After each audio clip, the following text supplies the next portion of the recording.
Net नहीं चलना है।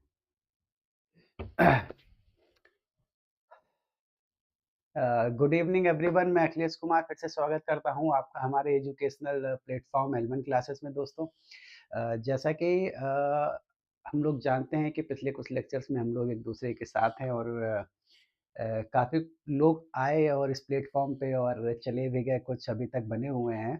तो उम्मीद करता हूँ जो लोग बने हैं बने रहेंगे, कुछ नए लोग भी जुड़ेंगे और जो कुछ समय के लिए, क्योंकि इस समय एलटी का एग्ज़ाम चल रहा है तो बच्चे इधर-उधर नहीं जाना चाहते, वो भी अच्छा उनकी एक स्ट्रेटजी है। एग्ज़ाम टाइम में इधर-उधर जाना भी नहीं चाहिए, ठीक है? जहाँ आप पढ़ रहे हैं वहीं पढ़िए और जितना आप पढ़ चुके हैं उसी पे ही फ़ोकस करिए, कुछ भी नया खोजने का प्रयास नहीं करना है। और खैर दोस्तों, आज का जो लास्ट लेक्चर जो हमने लिया था, लास्ट लेक्चर पे हमने जो चर्चा की थी, वो हमने चर्चा की थी लगभग पूरे उत्तर भारत को हमने कवर किया था, ठीक है?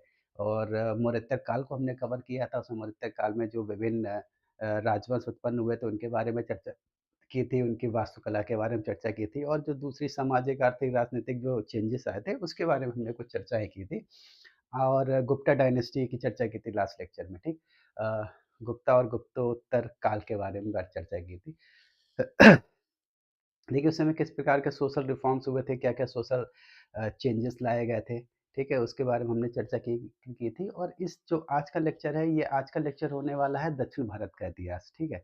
इसमें दक्षिण भारत के इतिहास को हम लोग कवर करेंगे जिसमें पल्लव से जुड़े हुए कुछ क्वेश्चन होंगे, कुछ चालुक्यों और पल्लवों से जुड़े हुए चालुक्यों, पल्लवों से जुड़े बहुत अधिक क्वेश्चन नहीं आते हैं, मतलब जो बेसिक रूप से आते रहते हैं। वो तो क्वेश्चन है ही हैं, इसके अलावा यहाँ पे क्वेश्चन ऐसे शामिल करने का प्रयास मैं बार-बार कहता हूँ, अधिक करता हूँ, जो कुछ नए प्रकार से क्वेश्चन हों, ठीक है? या बहुत कम रिपीट हुए हों या पूछे ही नहीं गए हों, ठीक है?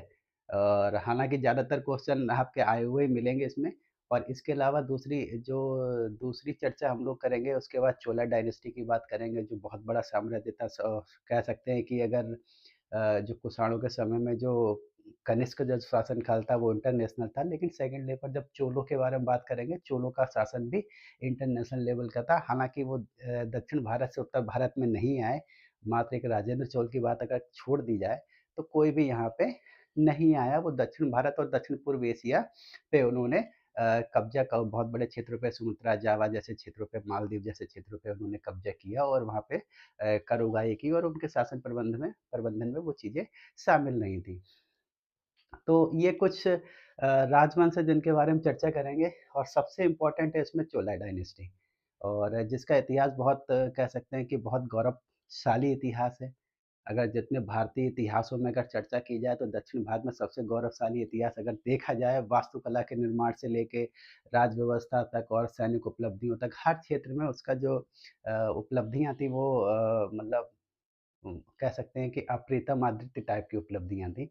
तो ख़ैर हम लोग यहाँ पे सिर्फ़ इतिहास को इतिहास की नज़र से देखें, लेकिन उनके जो कार्यों की हम चर्चा करेंगे तब इसके बारे में हम देखते चलेंगे। और चलिए ख़ैर, इसके अलावा अगर आप लोग हमसे जुड़ना चाहते हैं, मैं बार-बार कहता हूँ, सामने आपके स्क्रीन पे जो नंबर दिया हुआ है, उन नंबर पे आप हमें कॉल कर सकते हैं। इसके अलावा टेलीग्राम चैनल पे हम लोग मौजूद हैं, आप लोग टेलीग्राम चैनल पे आ सकते हैं। व्हाट्सएप पे हम लोग मौजूद हैं, व्हाट्सएप पे भी मैसेज करके अगर किसी प्रकार की क्वेरी है, तो आप लोग कर कर सकते हैं। Definitely we will answer as soon as possible, ठीक है? तो आप लोग कोशिश कीजिए, बने रहिए और 1-2 2-3 लेक्चर और होंगे, इसके बाद हम कोशिश करेंगे कि जब तक एलटी का एग्ज़ाम कंप्लीट हो जाता है 17 तारीख को, उसके बाद हम एक कंबाइंड लेक्चर लिया करेंगे जिसमें तीनों पोर्शनों को हम लोग शामिल करेंगे 50-50 क्वेश्चन के साथ, ठीक है? टॉपिक वाइज़ तो हम लोग पढ़ा चुके हैं, अब जो हम करेंगे पूरे पोर्शन को एक साथ लेके चलने का प्रयास करेंगे ताकि वो भी कवर होता रहे, ठीक? और चलिए दोस्तों, आज का लेक्चर हम लोग प्रारंभ करते हैं। चर्चाएँ खत्म हो चुकी हैं, अब जो चर्चाएँ करेंगे वो हम चर्चाएँ करेंगे सीधे टॉपिक पे। तो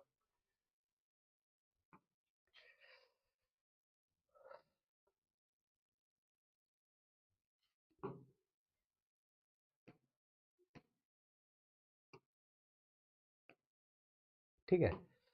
तो दोस्तों पहला क्वेश्चन है हमारे सामने, ठीक है, राष्ट्रकूट साम्राज्य का संस्थापक कौन था? फर्स्ट क्वेश्चन है, राष्ट्रकूट साम्राज्य का संस्थापक कौन था? कृष्ण था, दंतिदुर्ग था, गोविंद था, ठीक है, कृष्ण, दंतिदुर्ग, गोविंद, राष्ट्रकूट साम्राज्य का संस्थापक कौन था? तो ये थे दोस्तों दंतिदुर्ग। कौन थे दोस्तों? दंतिदुर्ग। राष्ट्रकूट साम्राज्य जो दक्षिण भारत में एक महत्वपूर्ण साम्राज्य था, उसके संस्थापक कौन थे दोस्तों? दंतिदुर्ग। तो ये क्या थे? चालुक्यों के पहले विक्रमादित्य सेकंड के ये एक सामंत हुआ करते थे। बाद में जब चालुक्य साम्राज्य डिक्लाइन पे गया तो फिर जैसे मैंने कल बताया था, सामंतवाद के जो बैड एस्पेक्ट्स के कौन से थे ये उसी में से एक था, ठीक है। कमजोर शासक की स्थिति में जो सामंत हुआ करते थे वो अपना साम्राज्य स्थापित करने का प्रयास करते थे, तो दंती दुर्ग ने राष्ट्रकूट साम्राज्य की स्थापना की थी, ठीक है। इससे जुड़ा हुआ एक और क्वेश्चन है, जैसे कि इन्होंने एक उज्जैन में हिरण्यगर्भ यज्ञ किया था, और उसमें जो गुर्जर सम्राट थे द्वारपाल, उनको उनके द्वारपाल के रूप में कार्य कराया था। ये भी एक क्वेश्चन आता रहता है, कॉमन क्वेश्चन है। तो कुछ कॉमन क्वेश्चन को हम लोग ड्रॉप कर चुके हैं, पहले ही बताता हूँ, बहुत कॉमन क्वेश्चन हम लोग ड्रॉप करते हैं। आगे है एलोरा, ठीक है। एलोरा अवस्थित कैलाश मंदिर में द्रविड़ शैली का स्थापक थे। एलोरा स्थापित कैलाश मंदिर में द्रविड़ शैली का स्थापक थे, राष्ट्रकूट सम्राट कृष्ण प्रथम द्वारा बनवाया गया था ये, ठीक है। माउंट आबू स्थित दिलवाड़ा में 2 मंदिरों का शिखर खजुराहो के मंदिर की शैली में है। खजुराहो के मंदिर भी बहुत से जो मंदिर है, वो क्या है, माउंट शिखर, हाँ, खजुराहो के मंदिरों का शिखर खजुराहो के मंदिरों की भांति भी ठीक है, ठीक है, दोनों ही ठीक है, ठीक है, दोनों ही ये आंसर बिल्कुल ठीक है। जैसे माउंट आबू स्थित दिलवाड़ा का जो मंदिर है, आप सभी लोग जानते हैं, माउंट आबू स्थित दिलवाड़ा का जो मंदिर है, जो जैन संप्रदाय से जुड़ा हुआ है, जो ऋषभनाथ, जिनको आदिनाथ भी बोलते हैं, उनकी एक विशालकाय मूर्ति है जिसमें हीरे की आंखें लगी हुई हैं, मतलब उनकी आंखें हीरे की हैं, और ये माउंट आबू पर्वत पे है। और जो भीम देव थे, चालुक्य सोलंकी शासक भीम देव थे, उनके एक सामंत थे विमल शाही, उन्होंने ये मंदिर बनवाया था। तो ये दोस्तों धोखा धोखा से ये इसके आंसर दोनों सही होंगे, ठीक है। आगे चर्चा करेंगे थर्ड पे। निम्नलिखित में से किस चोल शासक ने नागपट्टनम में एक बौद्ध विहार के निर्माण में शैलेंद्र सम्राट मार विजय तुंग वर्मन के साथ सहयोग किया था? किस चोल शासक की बात हो रही है, ठीक है। किया था ये, विजयालय हो गया, परांतक प्रथम हो गया, राजराजा प्रथम हो गया, और राजेंद्र प्रथम हो गया। किसने सहयोग किया था?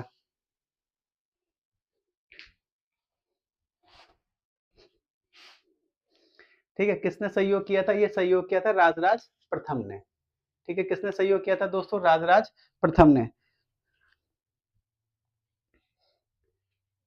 जैसे राजराज प्रथम को जैसे चोला डायनेस्टी के महानतम शासकों में उनकी गिनती की जाती है।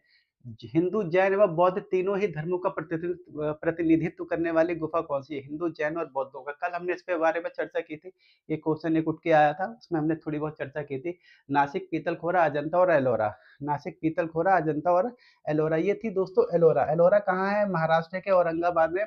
महाराष्ट्र के औरंगाबाद में ये अजंता की एलोरा की गुफाएं हैं, जिसमें टोटल 34 गुफाएं हैं, जिसमें 1 से 12 की गुफाएं बौद्धों से संबंधित है, फिर उसके बाद की गुफाएं 13 से लेके शायद 29 या 30 तक गुफाएं जो हिंदू धर्म से संबंधित है, बाकी 4 जो गुफाएं हैं वो जैन धर्म से संबंधित है, ठीक।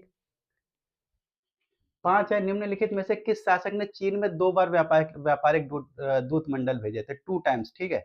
2 बार व्यापारिक दूत मंडल भेजे थे, किस शासक ने? विजयालय ने, कुलोत्तुंग प्रथम ने, राजेंद्र प्रथम ने, राजराज प्रथम ने, ठीक है। जैसे कुलोत्तुंग प्रथम हो गया, राजराज प्रथम हो गया और राजेंद्र प्रथम हो गया, इन तीनों ने चीन में अपने व्यापारिक दूत मंडल भेजे थे, ठीक है। तो लेकिन 2 बार की बात हो रही है, 2 बार किसने भेजे थे? तो 2 बार भेजे थे राजेंद्र प्रथम ने। अगर फर्स्ट टाइम बोला जाएगा तो राजराज प्रथम हो जाएगा। राजराज प्रथम ने सबसे पहले चीन में दूत मंडल अपने भेजे थे। निम्नलिखित में से किसने चोल साम्राज्य के प्रशासनिक भागों का अवरोही क्रम है, ठीक है, घटता हुआ क्रम, ठीक है, decline, descending order, sorry, descending order, ठीक है। मंडलम वलनाडु कुर्रम, मंडलम कुट्टम नाडु, कुर्रम नाडु कुट्टम, और नाडु कुर्रम तनियूर, बताइए। बताइए कौन सा छठे का? देखिए, जो लोग, मैं बार बार कहता हूँ, जिन लोगों को इसके बारे में नॉलेज है, प्लीज़ आप लोग चाहें तो हमसे जुड़ सकते हैं, और ये जितनी भी क्लासेस होने वाली हैं आपके एग्जामिनेशन पर्पज से बहुत अच्छी क्लासेस होने वाली हैं, किसी भी एग्जाम के पर्पज से, खास तौर से जो L T T G T P G T G I C lecture और यूजीसी नेट की बात हो गई, जीडीसी वगैरह की बात हो गई, काफ़ी सारे एग्ज़ाम्स और सिविल सर्विसेज की बात होती है। यहाँ आपके लिए वहाँ पे ये बहुत उपयोगी होंगे। वनडे में कितने उपयोगी होंगे मैं नहीं कह सकता हूँ कि वनडे में जो क्वेश्चंस होते हैं बहुत सामान्य क्वेश्चन पूछे जाएँगे या तो बहुत अटपटे क्वेश्चन पूछे जाएँगे, ठीक है? दोनों ही स्थिति में तो ये था पहला, ठीक है? क्या था? पहला यहाँ पे क्या होता था जैसे मंडलम था, सबसे पहले जो मंडलम था, ठीक है? फिर वलनाडु था, वलनाडु वलनाडु, इसको हम लोग कोट्टम भी बोलते थे, ठीक है? ये कमिश्नरी की तरह होता था, क्या होता था? वलनाडु कोट्टम एक ही चीज़ थी, ये कमिश्नरी की तरह होता था, फिर इसके बाद वलनाडु कोट्टम के बाद होता था नाडु, नाडु मतलब जिला, फिर होता था कुर्रम, कुर्रम क्या होता था? मतलब बहुत सारे ग्रामों का एक समूह होता था, कुर्रम के बाद होता था ग्राम, ठीक है? ग्राम सभा, सबसे छोटी जो सभा होती थी, सबसे छोटी जो होती थी वो ग्राम सभा होती थी, ग्राम सभा में भी 2 होते थे, उर और सभा और महासभा, ठीक है? ये 2 हुआ करते थे, 2 चीज़ों में डिवाइड हुआ था। तो ये इस प्रकार से पूरा पूरा प्रोसेस था, कन्फ्यूज़ मत होइएगा अगर किसी प्रकार का कुट्टम कुट्टम और वलनाडु एक ही चीज़ है, ठीक कमिश्नरी की तरह कार्य करते थे। मानसोल्लास अथवा अभिलाषिता तार्थ चिंतामणि नामक ग्रंथ किसमें संगीत व नृत्य पर एक मूल्यवान अनुच्छेद है, किसके द्वारा तैयार किया गया था? मानस उल्लास, कालिदास, शूद्रक, सोमेश्वर और भभूति, ठीक है? किसके द्वारा तैयार किया गया था? ये दोस्तों तैयार किया गया था सोमेश्वर, ठीक है? चालुक्य शासक थे सोमेश्वर, उनके द्वारा तैयार किया गया था। 8 है निम्नलिखित कथनों पर विचार कीजिए। राष्ट्रकूट वंश से संबंधित दंती दुर्ग एक समय में चालुक्य विक्रमादित्य द्वितीय का सामंत हुआ करता था। बिल्कुल ठीक है, अभी कुछ समय पहले ही मैंने आपको बताया चौल वंश से संबंधित विजयालय एक समय में मदुरा के पांड्य शासकों का सामंत था। ठीक है, विजयालय एक समय में मदुरा के पांड्य शासकों का सामंत थे। चौल जो शासक थे विजयालय थे, पांड्य शासकों के सामंत नहीं थे, ये पल्लवों के सामंत थे। किसके थे दोस्तों? कांची के पल्लवों के सामंत थे। कौन थे? विजयालय। तो दूसरा सही नहीं है, केवल एक सही है इसका। ठीक है, केवल एक आंसर बिल्कुल ठीक है। अगले पे आएंगे 9th पे।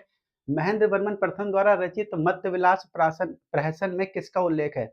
और जो यस्टरडे की क्लास थी, यस्टरडे की क्लास में मैंने आपको उसके बारे में बताया था कि जो महेंद्र वर्मन प्रथम की जो मत्स्य विलास प्रहसन है, उसमें किसके किन धर्मों के बारे में चर्चा की गई थी? उसमें 2 धर्मों के बारे में चर्चा की गई थी, शाक्त एवं कपालिकों का, बौद्ध एवं कपालिकों का, ब्राह्मणों एवं कपालिकों का, शैवों एवं कपालिकों का।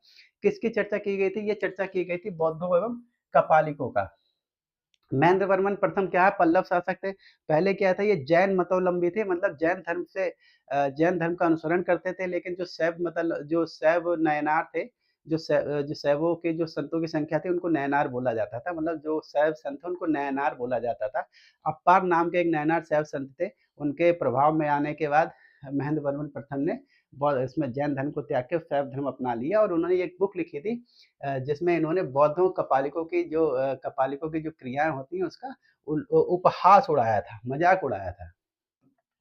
गंगा अवतरण का दृश्य कहाँ मिलता है? गंगा अवतरण का दृश्य कहाँ मिलता है? मदुरई में, ऐहोल में, कांचीपुरम में, मल्लपुरम में, मामल्लपुरम में। कहाँ पे मिलता है गंगा अवतरण का उल्लेख? ये दोस्तों मिलता है मामल्लपुरम। मामल्लपुरम क्या था? नरसिंह वर्मन द्वारा निर्मित थी जो मामल्ल श्रेणी, जिसको मामल्ल श्रेणी भी बोला जाता है, शैली बोला जाता है। तो उसमें जो सप्त पैगोडा है, मतलब 7 रथों की जो क्रिया जिसमें 7 रथ हैं, ठीक है? उसमें उसमें गंगा अवतरण का दृश्य दिया हुआ है, अर्जुन की तपस्या का दृश्य दिया हुआ है, ठीक है? कुछ ऐसे दृश्य दिए गए हैं जो महत्वपूर्ण हैं। कहाँ चित्रित है? मामल्लपुरम में, ठीक है? और चलिए आगे इसमें चर्चा करेंगे। भारतीय मंदिर स्थापत्य के संदर्भ में निम्नलिखित पर विचार कीजिए। आमलक, कुंभ पंजर, उपापेट और विमान। ठीक है, तो ये इन चारों में से कौन से तंजावुर मंदिर के संगठित तत्व हैं? तंजावुर जो मंदिर था, तंजावुर जो मंदिर था उसमें कौन से इसमें संगठक, मतलब कौन से तत्व विद्यमान है? 1 2 3 1 4 2 3 4 और 1 2 3 4 कौन से तत्व विद्यमान थे? ये सभी तत्व इसमें विद्यमान थे। देखिए आमलक क्या होता था? जो सबसे ऊपर पे, जब जैसे बृहदेश्वर मंदिर आप देखेंगे, जो सबसे ऊपर पर एक विशाल खंड रखा हुआ है, अलंकृत खंड रखा हुआ, उसको आमलक बोलते थे। और विमान क्या होता था? विमान जो पिरामिडिक आकार होता था, इस प्रकार से जाता था, लाइक दिस, ठीक है, पिरामिडिक आकार, उसको विमान शैली बोलते थे, जो कि चोलों द्वारा, एक तरीके से चोलों द्वारा बहुत अधिक द्रविड़ शैली में उसका प्रयोग किया गया, जैसे ग्रह जिसमें अ, गर्भगृह, विमान और जो मंडप और जो द्वार होते थे उनको वो क्या बोलते थे, मंडप ही तो बोलते थे, द्वार शायद जो होते थे, नाम ध्यान नहीं आ रहा। ठीक है, चलिए आगे चर्चा हम लोग करेंगे 12th क्वेश्चन की। निम्नलिखित में से किस एक शासक ने प्रख्यात कैलाश मंदिर का जो एलोरा में पाषाण काट कर तैयार किया गया है निर्माण आरंभ कराया था? किस एक शासक ने यहाँ निर्माण आरंभ कराया था? दंतिवर्मन प्रथम ने, नंदिवर्मन प्रथम ने और फिर कृष्ण प्रथम ने और श्रीमार श्री वल्लभ ने। किसने वो निर्माण आरंभ कराया था? किस राष्ट्रकूट शासक ने? ये थे कृष्ण प्रथम ने। कृष्ण प्रथम एक राष्ट्रकूट शासक थे जिन्होंने एलोरा के कैलाशनाथ मंदिर को, जो हिंदू टेम्पल है, हिंदू शिव टेम्पल है, उसका निर्माण कराया था। एक एकाश में जो पत्थर शिला थी, बहुत विशाल पहाड़ को काट कर उसका निर्माण कराया था, जो एक भी आज भी एक आश्चर्यजनक स्ट्रक्चर देखने को मिलता है पूरे वर्ल्ड में, और उस पर काफी रिसर्च होती रहती है। और आप भी जब उसको देखेंगे आप भी आश्चर्यचकित हो जाएंगे। ठीक, निम्नलिखित में से किस शासक की उपाधि विचित्र चित्त थी? किस शासक की उपाधि विचित्र चित्त थी निम्नलिखित में से? ठीक है, चार ऑप्शन है। नरसिंह वर्मन प्रथम है, नंदी वर्मन सेकंड है, सिंह विष्णु है और महेंद्र वर्मन प्रथम है। किस शासक की उपाधि चित्त विचित्र थी? तो दोस्तों चित्र विचित्र की जो उपाधि थी वह थी महेंद्र वर्मन की। महेंद्र वर्मन की उपाधि गुणभर भी थी, गुणभर भी थी, और चित्र विचित्र तो थी ही। चित्र चित्र चित्त या चित्र विचित्र भी कहीं आपको देखने को मिल जाएगा। और एक इनका मत विलास प्रहसन लिखी थी, प्रहसन या ऐसे मत विलास ऐसे करके कुछ इनकी वो ये भी उपाधि है। मत विलास भी इनकी एक उपाधि है। महेंद्र वर्मन प्रथम, ठीक है, पल्लव शासक थे ये। चौथा है जगमोहन उड़ीसा के मंदिरों के किस भाग को कहते थे? जगमोहन उड़ीसा के मंदिरों के किस भाग को कहा जाता था? जगमोहन, गर्भगृह, मंडप, तोरण, तोरण द्वार और शिखर, किसको किस मतलब हिस्से को बोला जाता था जगमोहन? तो जगमोहन बोला जाता था गर्भगृह के ऊपर जो आकृति बनी होती थी, जो स्ट्रक्चर होता था, उसको जगमोहन बोला जाता था। जैसे इस तरीके से मान लीजिए ये गर्भगृह है, इसके ऊपर जो स्ट्रक्चर होता था इस तरीके का, गर्भगृह के जस्ट ऊपर स्ट्रक्चर होता था, उसको हम लोग जगमोहन बोलते थे। ये द्रविड़ शैली में आपको देखने को मिलता है। 15 चोल राज्य में एकल इकाई के रूप में शासित विशाल ग्राम को क्या कहा जाता था? एकल इकाई के रूप में स्थापित विशाल ग्राम को क्या कहा जाता था चोल शासन में? नाडु, कुर्रम, कोट्टम, तनियूर। ठीक है, एकल इकाई में मतलब एक सिंगल गांव है जो बहुत विशाल है, काफी मतलब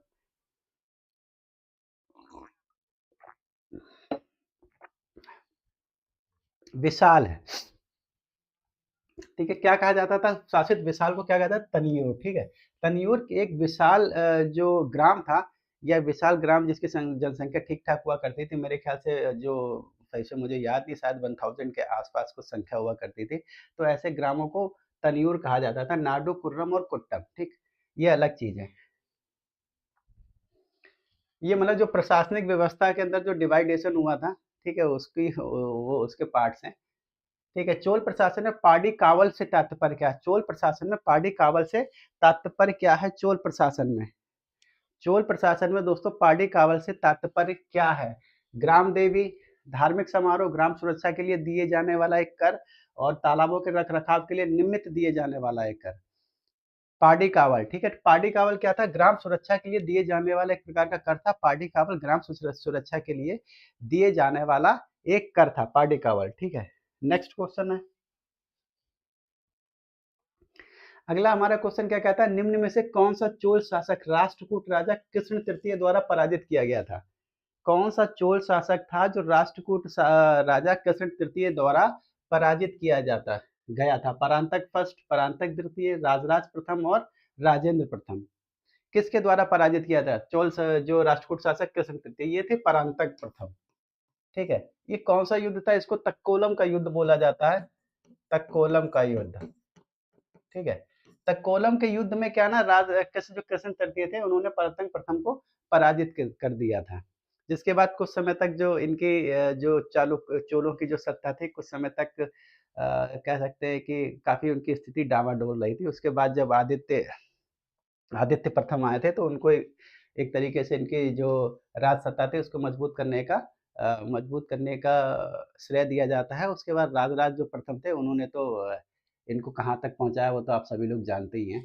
फिर उसके बाद राजेंद्र चोल थे। तो चोल प्रशासन में उदासीन वरीयम किस विभाग से संबंधित था? चोल प्रशासन में उदासीन उदासीन वरीयम किस चीज़ से संबंधित था? वरीयम क्या होता था? एक प्रकार के वरीयम क्या होता था? समिति होती थी।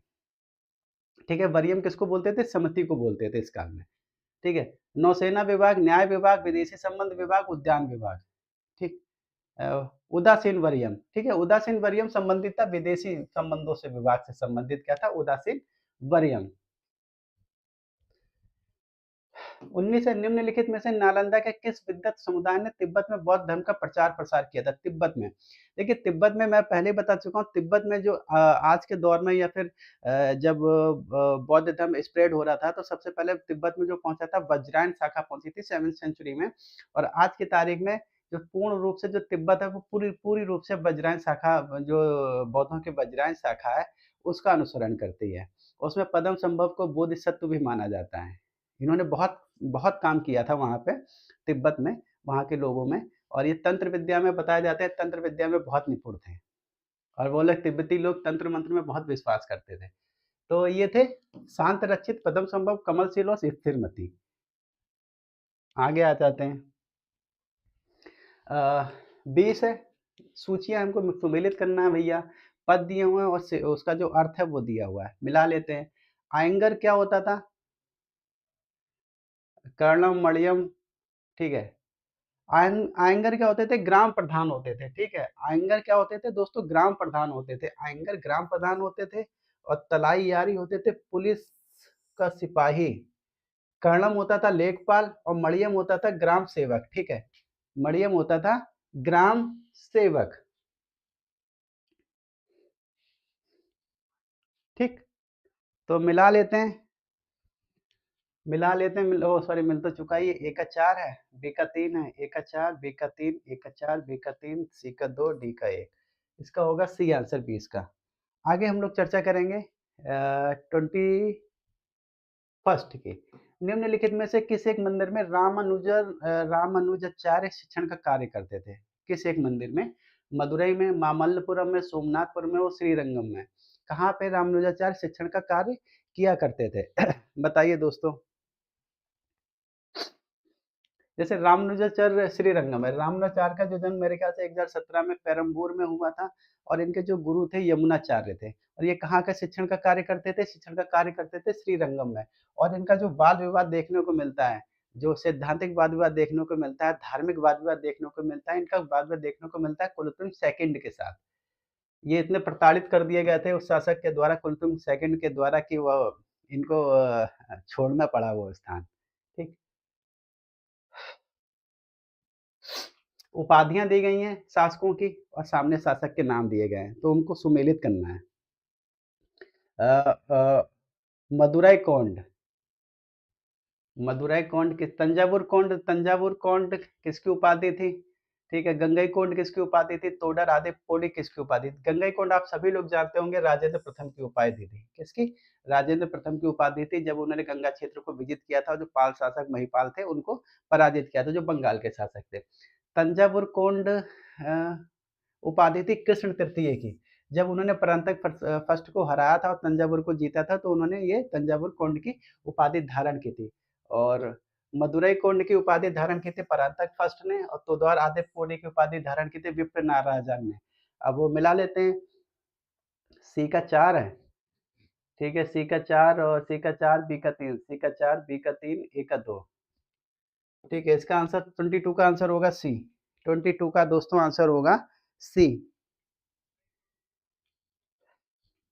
23 है। निम्न में से कौन सा द्रविड़ शैली का प्रसिद्ध मंदिर पल्लव शासक नरसिंह वर्मन द्वितीय द्वारा बनवाया गया? नरसिंह वर्मन, नीर सिंह लिखा हुआ, वो नरसिंह वर्मन द्वितीय द्वारा बनवाया गया। महाबलीपुरम समूह, कैलाश मंदिर कांची, शिव मंदिर तिरुवड़ी और उकलेश्वर मंदिर कांची। किसके द्वारा बनवाया गया है? नरसिंह वर्मन सेकंड। नरसिंह वर्मन सेकंड द्वारा बनवाया गया। ये बनवाया गया कैलाश मंदिर कांची। ठीक है, कैलाश मंदिर कांची। आगे चर्चा करते हैं हम लोग। 24 पे आ जाते हैं। चोलों के बारे में कथन और कारण दोनों बताए गए हैं, कथन कारण पे दोनों पे चर्चा करनी है। कथन क्या कहता है, मृत राजाओं के सम्मान में मंदिरों का निर्माण चोल शासकों का एक विशेष लक्षण था, ये बिल्कुल ठीक है। इसके अलावा राजेंद्र प्रथम ने अपने पिता के सम्मान में गंगईचोलपुरम के एक प्रसिद्ध शिव मंदिर का निर्माण कराया था, मंदिर वैदिक का निर्माण कराया था। तो ये बिल्कुल, ये वाला कारण अच्छा नहीं है, कारण बिल्कुल गलत है। गंगईचोलपुरम की जो उन्होंने स्थापना की थी मंदिर की, जिसको द्वितीय बृहदेश्वर मंदिर भी अगर कहा जाए तो अतिशयोक्ति नहीं होगी। जब उन्होंने इसकी स्थापना की थी तो उन्होंने गंगा को जो विजित किया था, गंगा क्षेत्र को, बंगाल के शासक महिपाल को पराजित करने के बाद, तब उन्होंने ये उपाधि भी धारण की थी और उसी उपलक्ष्य में इन्होंने मंदिर की स्थापना की थी। ऐसा माना जाता है, ऐसा कहा जाता है कि जो पाल शासक थे स्वयं गंगा जल लेके इनके साथ गए थे, ठीक है? गंगा जल ढोया था। हाँ जी, वही है, ठीक है? तो ये कारण ठीक नहीं है, कथन ये सही है लेकिन कारण आर गलत है। अगला चर अगला है 25 का, किस चोल शासक ने श्री विजय के शैलेंद्र शासक श्रीमार विजयतुंग वर्मन नागपट्टनम में बौद्ध विहार के निर्माण की अनुमति दी थी? ठीक है, नागपट्टनम में बौद्ध विहार के निर्माण की अनुमति दी थी राजेंद्र प्रथम, विजयालय, राजराज प्रथम और सुंदर चोल। किसने अनुमति प्रदान की थी दोस्तों? ये अनुमति प्रदान की थी किसने? राजराज प्रथम ने। किसने? राजराज प्रथम ने ये अनुमति प्रदान की थी। अगला क्वेश्चन है हमारा 26, राजेंद्र प्रथम के विषय में निम्नलिखित वक्तव्यों पर विचार कीजिए। ठीक है, राजेंद्र प्रथम के बारे में जो कुछ तथ्य हैं वो दिए गए हैं। उसने गंगा घाटी में एक सैन्य अभियान किया था, अभी बता चुका हूँ, ठीक। उसने लंका के राजा महेंद्र पंचम को पराजित किया, ठीक है। उसने 72 व्यापारियों का एक बड़ा दल अपने दूत के रूप में चीन भेजा, इसके बारे में बता चुका हूँ। तो इसमें सिर्फ ये सही है, ये सही है और ये सही नहीं है, यानी कि सिर्फ एक और दो। ये सही इसलिए नहीं है कि जो 72 की बात होगी, 72 व्यापारियों का जो एक दल था, जो दूत मंडल जो व्यापारियों के दल का था, वो सॉरी व्यापारी दूत मंडल था, वो चीन भेजा गया था कुलोत्तुंग फर्स्ट के शासनकाल में। कुलोत्तुंग जो फर्स्ट थे, उन्होंने 72 व्यापारियों का दूत मंडल भेजा था, कहाँ पे? चाइना में। हालांकि कुलोत्तुंग फर्स्ट हो गया, राजराज प्रथम हो गया और राजेंद्र प्रथम हो गया, तीनों ने ही चाइना में, वो चीन में अपने दूत मंडल, व्यापारिक दूत मंडल भेजे थे। क्योंकि 72 की बात हुई है तो वो सिर्फ कुलोत्तुंग फर्स्ट थे। पुलकेशिन तृतीय ने हर्ष की सेना का सामना किस नदी के तट पर किया था? पुलकेशिन सेकंड ने रावी, ताप्ती, नर्मदा और कृष्णा, ठीक। पुलकेशिन सेकंड ने जो हर्षवर्धन की सेना को पराजित किया था, कहाँ पे? ठीक है, ये थी नर्मदा नदी। कहाँ थी? नर्मदा नदी के तट पर। हालाँकि ये पुलकेशिन तृतीय को माना जाता है, ये हर्षवर्धन के साथ एकमात्र युद्ध नहीं हुआ था पुलकेशिन तृतीय का, जिसमें उन्होंने हरा दिया था। उसके बाद हर्षवर्धन ने जो पुलकेशिन एक बार और इनसे इनका आमना-सामना हुआ था, डायरेक्टली नहीं हुआ था, लेकिन हर्षवर्धन ने इनके अधिकार क्षेत्र में आने वाली कई क्षेत्रों को, जैसे कंगोद एक क्षेत्र था उड़ीसा, जहाँ तक मुझे याद है कंगोद नाम का उड़ीसा के आस-पास का क्षेत्र था, वो इन्होंने हथिया लिया था हर्षवर्धन ने, इनकी सेना को पराजित करके। 28 पे आते हैं। अ, लेखक दिए गए हैं और लेखकों के सामने उनकी जो कृतियाँ दी गई हैं, उनकी हम लोगों को चर्चा करनी है। चलिए मिला लेते हैं भैया लेखक और कृतियाँ।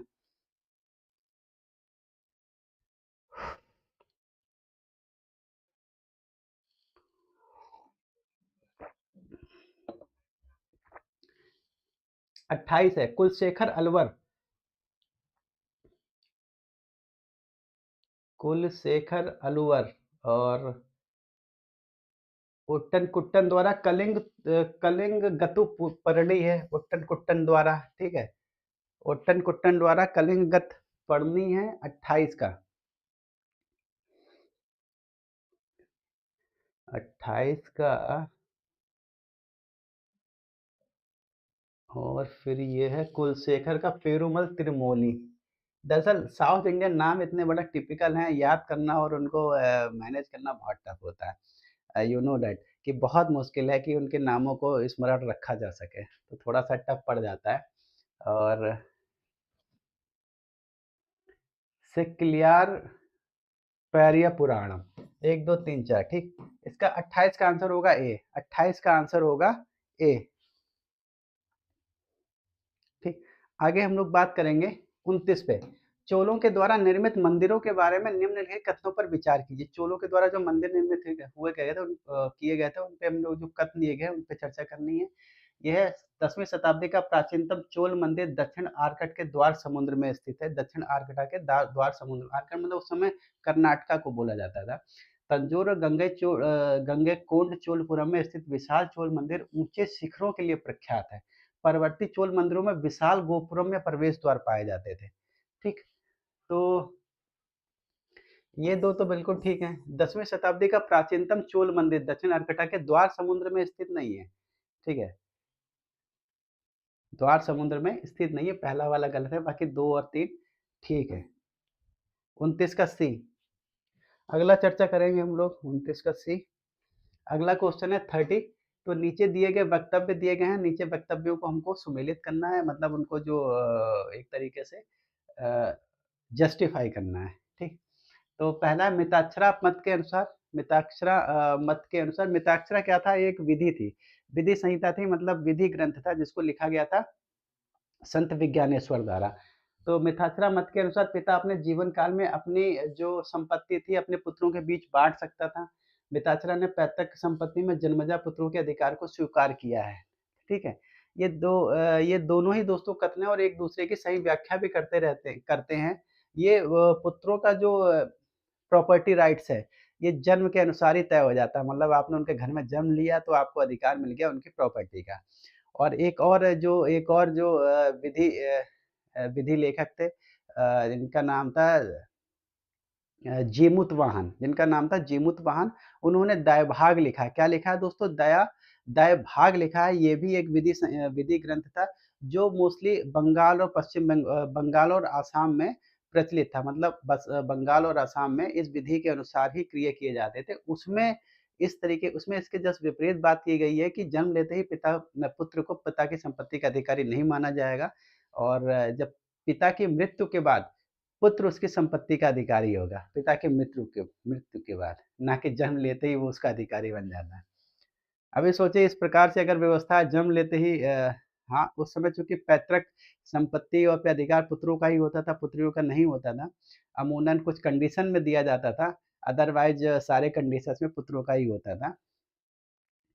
अब उस समय पुत्रों को प्रॉपर्टी पहले ही मिल जाती थी तो पुत्र धकिया देते थे बाकी और माँ-बाप को। आज की तारीख में देख रहे हैं ना कि आप लोग प्रॉपर्टी अगर उनके मरने से पहले पुत्रों को दे दी जाती है या बच्चों को दे दी जाती है तो धकिया दिए जाते हैं, उनको रोटी भी नसीब नहीं होती फिर।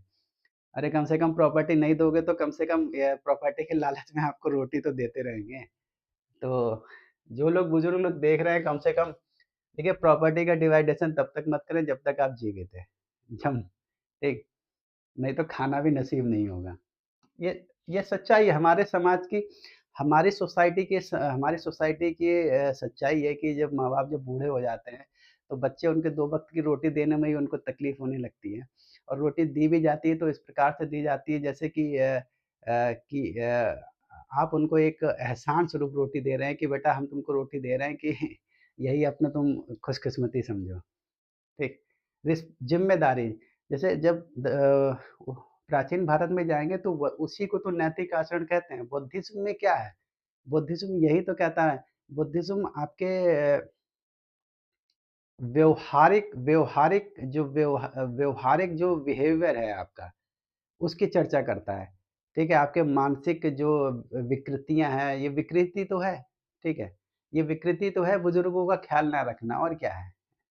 इस प्रकार की विकृतियाँ तो हमारे हर घर में आस-पास के देखिए अपने आस-पड़ोस के घरों में इस प्रकार की होती रहती होंगी। किसी को भी अपनी जाति से बाहर विवाह करने, एक व्यवसाय या व्यापार से दूसरे में परिवर्तन करने अथवा एक से अधिक कारोबार करने की अनुमति नहीं थी। ये टिप्पणी किसने की है? मेगास्थनीज़ ने, फाहियान ने, ह्वेन-त्सांग ने, अल-बरूनी ने। ठीक है, ये दोस्तों टिप्पणी की थी अल-बरूनी ने। नेक्स्ट है दक्षिण भारतीय समाज को वेलंगे और इडंगे वामहस्त भेद सर्वप्रथम किस काल में दृष्टिगोचर होता है? ठीक है, जैसे आज हम लोग देखते हैं दक्षिणपंथी और वामपंथी। चोला डायनेस्टी में इस प्रकार की व्यवस्था पहले से उपस्थित थी। ठीक है, जो चोला डायनेस्टी में जो राजा उसके राजा के दक्षिण में बैठता था उसको दक्षिणपंथी और जो उत्तर में बैठता था उसको वामपंथी बोला जाता था। ठीक, अ, संगम काल में, पल्लव काल में, चोल काल में, नायक काल में किसमें बोला जाता था? बोला जाता था चोला डायनेस्टी में। ठीक है। 33 है, कोप्पम की लड़ाई निम्नलिखित किसके बीच हुई थी? कोप्पम की एक प्रसिद्ध लड़ाई हुई थी, वो किस-किस के बीच में हुई थी? पश्चिमी चालुक्यों और पल्लवों के बीच में, पश्चिमी चालुक्यों और चोलों के बीच में, चोल और होयसाल, पांड्य और सीलोन के शासक। किसके बीच में हुई थी? ये हुई थी पश्चिमी चालुक्यों और चोलों के बीच में। ठीक है, पश्चिमी चालुक्यों और चोलों के बीच में कोप्पम की लड़ाई हुई थी, जिसमें जो चोल शासक थे राजा धीराज, युद्ध क्षेत्र में ही लगे घाव की वजह से उनकी बाद में डेथ हो गई थी। हालांकि उन्होंने जीत प्राप्त कर ली थी। पूर्व मध्यकालीन दक्कन और दक्षिण भारत में ग्रामीण प्रतिरोध के उदाहरण है, हम लोग कथन और कारण पे चर्चा करेंगे। सेकंड है, ब्राह्मणों और मंदिरों को दिए गए क्रमशः अग्रहार दान और देवदान से जो ग्रामीणों के अधिकारों को हानि पहुंची थी। ठीक है, जैसे जब भूमि का अनुदान, मैंने बताया कि भूमि का अनुदान बहुत अधिक मात्रा में बढ़ गया था, जिसकी वजह से जो भूमि एक ही व्यक्ति के पास क्या होने लग रहा है, मोनोपोली होने लगी थी। एक ही व्यक्ति के पास इतनी सैकड़ों बीघा या एकड़ों जमीन है, और किसी दूसरे व्यक्ति के पास, पूरे गांव के पास किसी को 2 बीघा तक जमीन नसीब नहीं है। तो जो एक मोनोपोली हो गई थी, जो ज़मींदारी व्यवस्था एक तरीके से पनप गई थी, जो सामंतवादी व्यवस्था पनप चुकी थी। उसमें जो ज़मीनों का जो अधिग्रहण था, ज़मीनों का जो समावेशन था, वो सिंपल से एक कुछ एक लोगों तक ही सीमित था, जिसकी वजह से निचले तबके के बीच में और ऊँचे के तबके के बीच में एक संघर्ष की स्थिति पैदा हुई, और संघर्ष की स्थिति में काफ़ी बार विद्रोह का रूप भी लिया। तो ए और आर दोनों सही है, और दोनों एक-दूसरे की व्याख्या भी करते हैं। 35। हालाँकि इस प्रकार के विद्रोह बहुत नगण्य टाइप के थे। उनको बहुत जल्दी ही कुचल या दबा दिया जाता था, क्योंकि जिनके पास कुछ संसाधन नहीं है, खाने को जिनके पास रोटी नहीं है, पैदा करने के लिए जिनके पास ज़मीन नहीं है, पहनने को जिनके पास कपड़े नहीं हैं, शिक्षा नहीं है, राइट्स नहीं है, वो क्या लड़ेंगे यार? क्या लड़ेंगे आप लोगों से? आप लोग तो उन्हें 2 मिनट में कीड़े मकोड़ों की तरह कुचल दिए जाओगे। विल्लन द्वारा मतलब इस प्रकार की मानसिकता, ये गुलामी की इस प्रकार से दबा कुचला समाज था। अभी छोड़िए इस बारे में, नहीं तो आप कहेंगे सर क्या बात कर रहे हैं। विल्लन द्वारा किस राजा को यशोगान किया गया था? विल्लन द्वारा किस राजा का यशोगान किया गया था? परांतक, मिहिर भोज, विक्रमादित्य फर्स्ट और कृष्ण तृतीय।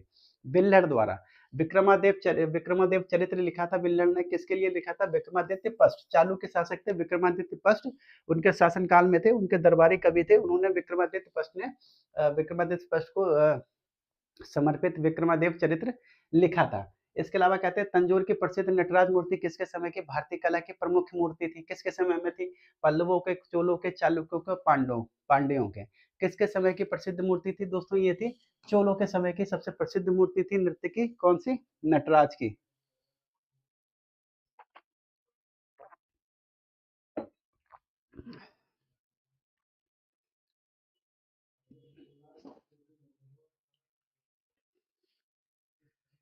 ओह! 37 है, चोल काल में राशि के रूप में संग्रहण किए जाने वाले भूमि राजस्व को किससे मापते थे? राशि के रूप में, ठीक है। राशि मतलब धान के रूप में, एक तरीके से जो रॉ मटेरियल्स दिया जाता था उसके रूप में। किसमें बनाते थे? कलम में, कलंजू में, कंडम में, कुर्रम में। कलम, कलंजू, कंडम, कुर्रम। कलंजू क्या था? कलंजू स्वर्ण सिक्का था। कलंजू क्या था? स्वर्ण सिक्का था। कलम थी, कलम क्या थी? उनकी जो नगद रूप में दी जाने वाली जो नगद रूप में दी जाने वाली एक माप हुआ करती थी, जिसको कलम बोलते थे। इसी प्रकार से वेली एक प्रकार की माप हुआ करती थी, अंगुल एक प्रकार की माप हुआ करती थी। किसने कहा है कि चोल कलाकारों ने दैत्यों के समान कल्पना की तथा जौहरियों के समान उनका उसे पूरा किया? कर्नल टॉड ने, फर्गुसन ने, सन जॉन मार्शल ने, पर्सी ब्राउन ने। किसने कहा है? किसने कहा है ये बात? ये कहा है फर्गुसन ने। किसने कहा है दोस्तों? फर्गुसन ने। उन्होंने, जैसे फर्गुसन ने ये भी कहा है कि इतना इतना महान निर्माण, इतना आश्चर्यजनक निर्माण मनुष्यों के बस की बात नहीं है, ये मात्र दैत्य ही ऐसा कर सकते हैं। ठीक है, 39। मध्यकालीन भारत के प्रचलित निम्नलिखित करों में से उनके दाताओं के क्रम को सुमेलित करना। जो कर है और किन लोगों पे वो कर लगाया जाता है, उस कर की बात हो रही है। ठीक है, तो सबसे पहले मिला लेते हैं, कर कौन सा होगा इसमें? एक है तत्तन पट्टन, इदाई पट्टन, विरिपीड और अरिमिन कासु, गरड़िया, सुनार, मछुआरा और शिकारी। देखिए, इदई पट्टन था, इदई पट्टन जो कर दिया जाता था, इदई पट्टन जो एक प्रकार का कर था, वो मछुआरा चुकाता। कौन था चुकाता था दोस्तों? मछुआरा, इदई पट्टन। ठीक। और उसके अलावा विरपीड एक प्रकार का कर था जो कौन चुकाता था? शिकारी। विरपीड क्या था? शिकारी चुकाता था। विरपीड चुकाता था शिकारी। और तत्तन पट्टम तत्तन पट्टम चुकाता था सुनार। ठीक। तत्तन पट्टन सुनार और अरिमन कासु गरडिया। ठीक। ये बहुत सारे करों के प्रकार थे जो एक वर्गों को चुकाने पड़ते थे, उन लोगों को इम्प्लीमेंट होते थे। तो ए का 3 है, बी का 2 है, सी का 1 है। ए का 3, बी का 2, सी का 1, डी का 4। इसका आंसर होगा ए। अगला है हमारे पास 40। चोल शासकों के काल में अधोलिखित वरीयम में से कौन उद्यान प्रशासन का कार्य देखता था? देखिए, वरीयम मैं पहले ही बता चुका हूँ, समिति हुआ करती थी। देखिए, जैसे ग्राम 2 चीज़ों में विभाजित था। एक ग्राम जो सभा होती थी जिसे उर कहा जाता था, उर सर्वसाधारण लोगों की सभा थी, यानी सामाजिक सामान्य लोगों की सभा थी। और जो सभा और महासभा थी, वो उसको बोला जाता था जो मतलब ब्राह्मणों की सभा थी। मतलब एक समुदाय में एक ही समुदाय के लोग हुआ करते थे। खास तौर से वो ब्राह्मणों की एक सभा होती थी जिसको सभा और महासभा कहा जाता था, एलीट लोगों की कह सकते हैं, ठीक है? उसको क्या कहता था, उसमें उसके जो अध्यक्ष होते थे, ठीक? उसके जो सदस्य होते थे उनको जो जो उसके लिए जो समिति बनाई जाती थी, उस समिति को वरीयम कहा जाता था। और अलग-अलग क्षेत्रों के लिए अलग-अलग समिति बनाई जाती थी, ठीक? उसी में से उद्यान समिति को प्रशासन को कौन-सी समिति देखी थी वो चर्चा करना है। पेरी वरीयम, पान वरीयम, समत्वर वरीयम और टुट्ट वरीयम। उद्यान समिति कौन-सी चलती थी? टुट्ट वरीयम, ठीक है? और पेरीवरियम क्या था? पेरीवरियम तालाब समिति थी। पेरीवरियम क्या होता था? पेरीवरियम तालाब समिति होती थी, मतलब तालाबों की देखभाल, रख-रखाव, नए तालाबों का निर्माण। इसके अलावा समत्वर वरियम क्या होती थी? वार्षिक रिपोर्ट एक तरीके से, मतलब एनुअल रिपोर्ट तैयार करना इसका काम था। पान वरियम क्या थी? एक तरीके से स्वर्ण समिति होती थी। क्या होती थी? स्वर्ण समिति। 41 है सूचियाँ दी गई हैं, सूचियों को सुमेलित करना, मंदिरों का निर्माण है और मंदिरों का निर्माण करवाने वाले व्यक्तियों के नाम है, उनको हमको सुमेलित करना है, ठीक है? मिला लेते हैं, जैसे लोक महादेवी जो विक्रमादित्य सेकंड की पत्नी थी, अ, लोक महादेवी, ठीक? लोक महादेवी पटक पटडकल का विरूपाक्ष मंदिर। नरसिंह वर्मन प्रथम है। नरसिंह वर्मन प्रथम ने क्या बनवाया था? द्रौपदी रथ, जो मामल्लपुरम के जो रथ मंदिर है वो किसने बनवाया था? नरसिंह वर्मन प्रथम ने। राजराज ने क्या बनवाया था? तंजावुर का बृहदेश्वर मंदिर। और राज सिंह पल्लव थे, किन्होंने क्या बनवाया था? कांची का कैलाश मंदिर।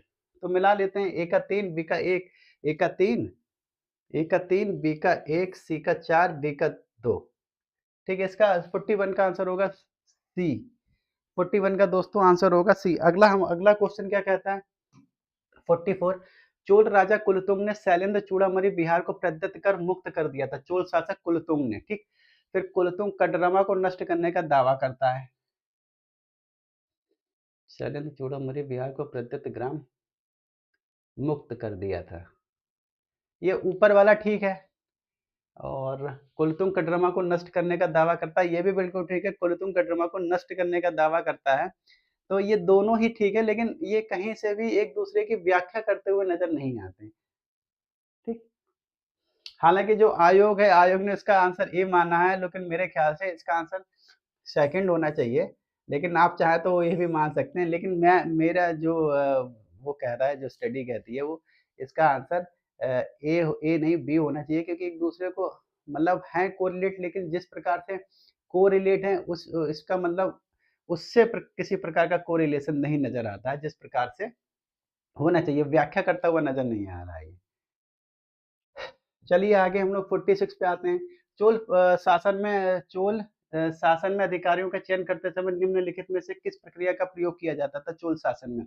सभी भूस्वामियों की पात्रता, पद परिवर्तन, लॉटरी द्वारा चयन, उम्मीदवारों का मनोनयन। जैसे चोल प्रशासन में जो सबसे अच्छी व्यवस्था हुई थी वो क्या हुई थी? स्थानीय व्यवस्था का, स्थानीय सुशासन का प्रचलन हुआ था। चोल प्रशासन में सबसे महत्वपूर्ण वही व्यवस्था थी, उसके लिए वो जाना भी जाता है। तो उसकी जो प्रक्रिया थी उसमें क्या शामिल नहीं था? उसमें दोस्तों ये शामिल था, ये शामिल था, ये शामिल था। उम्मीदवारों का मनोनयन नहीं होता था, उनका चयन होता था, यानी कि 1, 2, 3 ठीक है। इसका आंसर होगा सी 45 का। 46 निम्नलिखित में से किस मंदिर का निर्माण रानी लोक महादेवी द्वारा हुआ है? रानी लोक महादेवी द्वारा हुआ है। किस मंदिर का निर्माण? नसना कुठारा का पार्वती मंदिर, मामल्लपुरम का द्रौपदी रथ, कांची का कैलाशनाथ मंदिर, पट्टदकल का विरूपाक्ष मंदिर। बिल्कुल अभी मैंने इससे जुड़ा ही क्वेश्चन किया है, ये पट्टदकल का विरूपाक्ष मंदिर।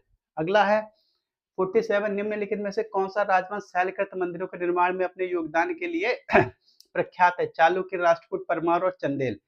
शैलकृत जो मंदिरों के निर्माण में, जैसे एलोरा का जो मंदिर बना है, एलोरा का जो कृष्ण प्रथम ने मंदिर बनवाया है, कैलाशनाथ मंदिर, वो किसने, तो कौन फेमस है? राष्ट्रकूट। अगला है 48 निम्नलिखित में से किस अभिलेख में महासामंत शब्द का सर्वप्रथम पहली बार प्रयोग किया गया है? महासामंत शब्द का प्रयोग किया गया है। वैन्यगुप्त का गुणेघर अभिलेख, बुद्धगुप्त का एरड़, कुमारगुप्त का दामोदर पुत्र अभिलेख, ताम्रपत्र अभिलेख, समुद्रगुप्त का इलाहाबाद स्तंभ अभिलेख। महासामंत शब्द का पहली बार प्रयोग किया गया है, ये प्रयोग किया गया है वैन्यगुप्त का गुणेधर अभिलेख। वैन्यगुप्त का गुणेधर अभिलेख जो उत्तरवर्ती गुप्त शासक थे, मतलब गुप्तों के लास्ट के शासक थे, गुप्त शासन जब डिक्लाइन पे था। 48 बंगाल में, बंगाल के ये शासक थे उस समय। और सामंत शब्द का सबसे पहले प्रयोग अश्वघोष द्वारा, अश्वघोष द्वारा रचित, तो उसमें बुद्ध चरित में, मेरे ख्याल से बुद्ध चरित में हुआ है, उसमें पहली बार सामंत शब्द का प्रयोग हुआ है। लेकिन ये कोणार्क स्थित प्रसिद्ध सूर्य मंदिर का निर्माण किया था। कोणार्क स्थित प्रसिद्ध सूर्य मंदिर का निर्माण किया था प्रताप रुद्र, अनंत वर्मन, नरसिंह फर्स्ट और नरसिंह द्वितीय।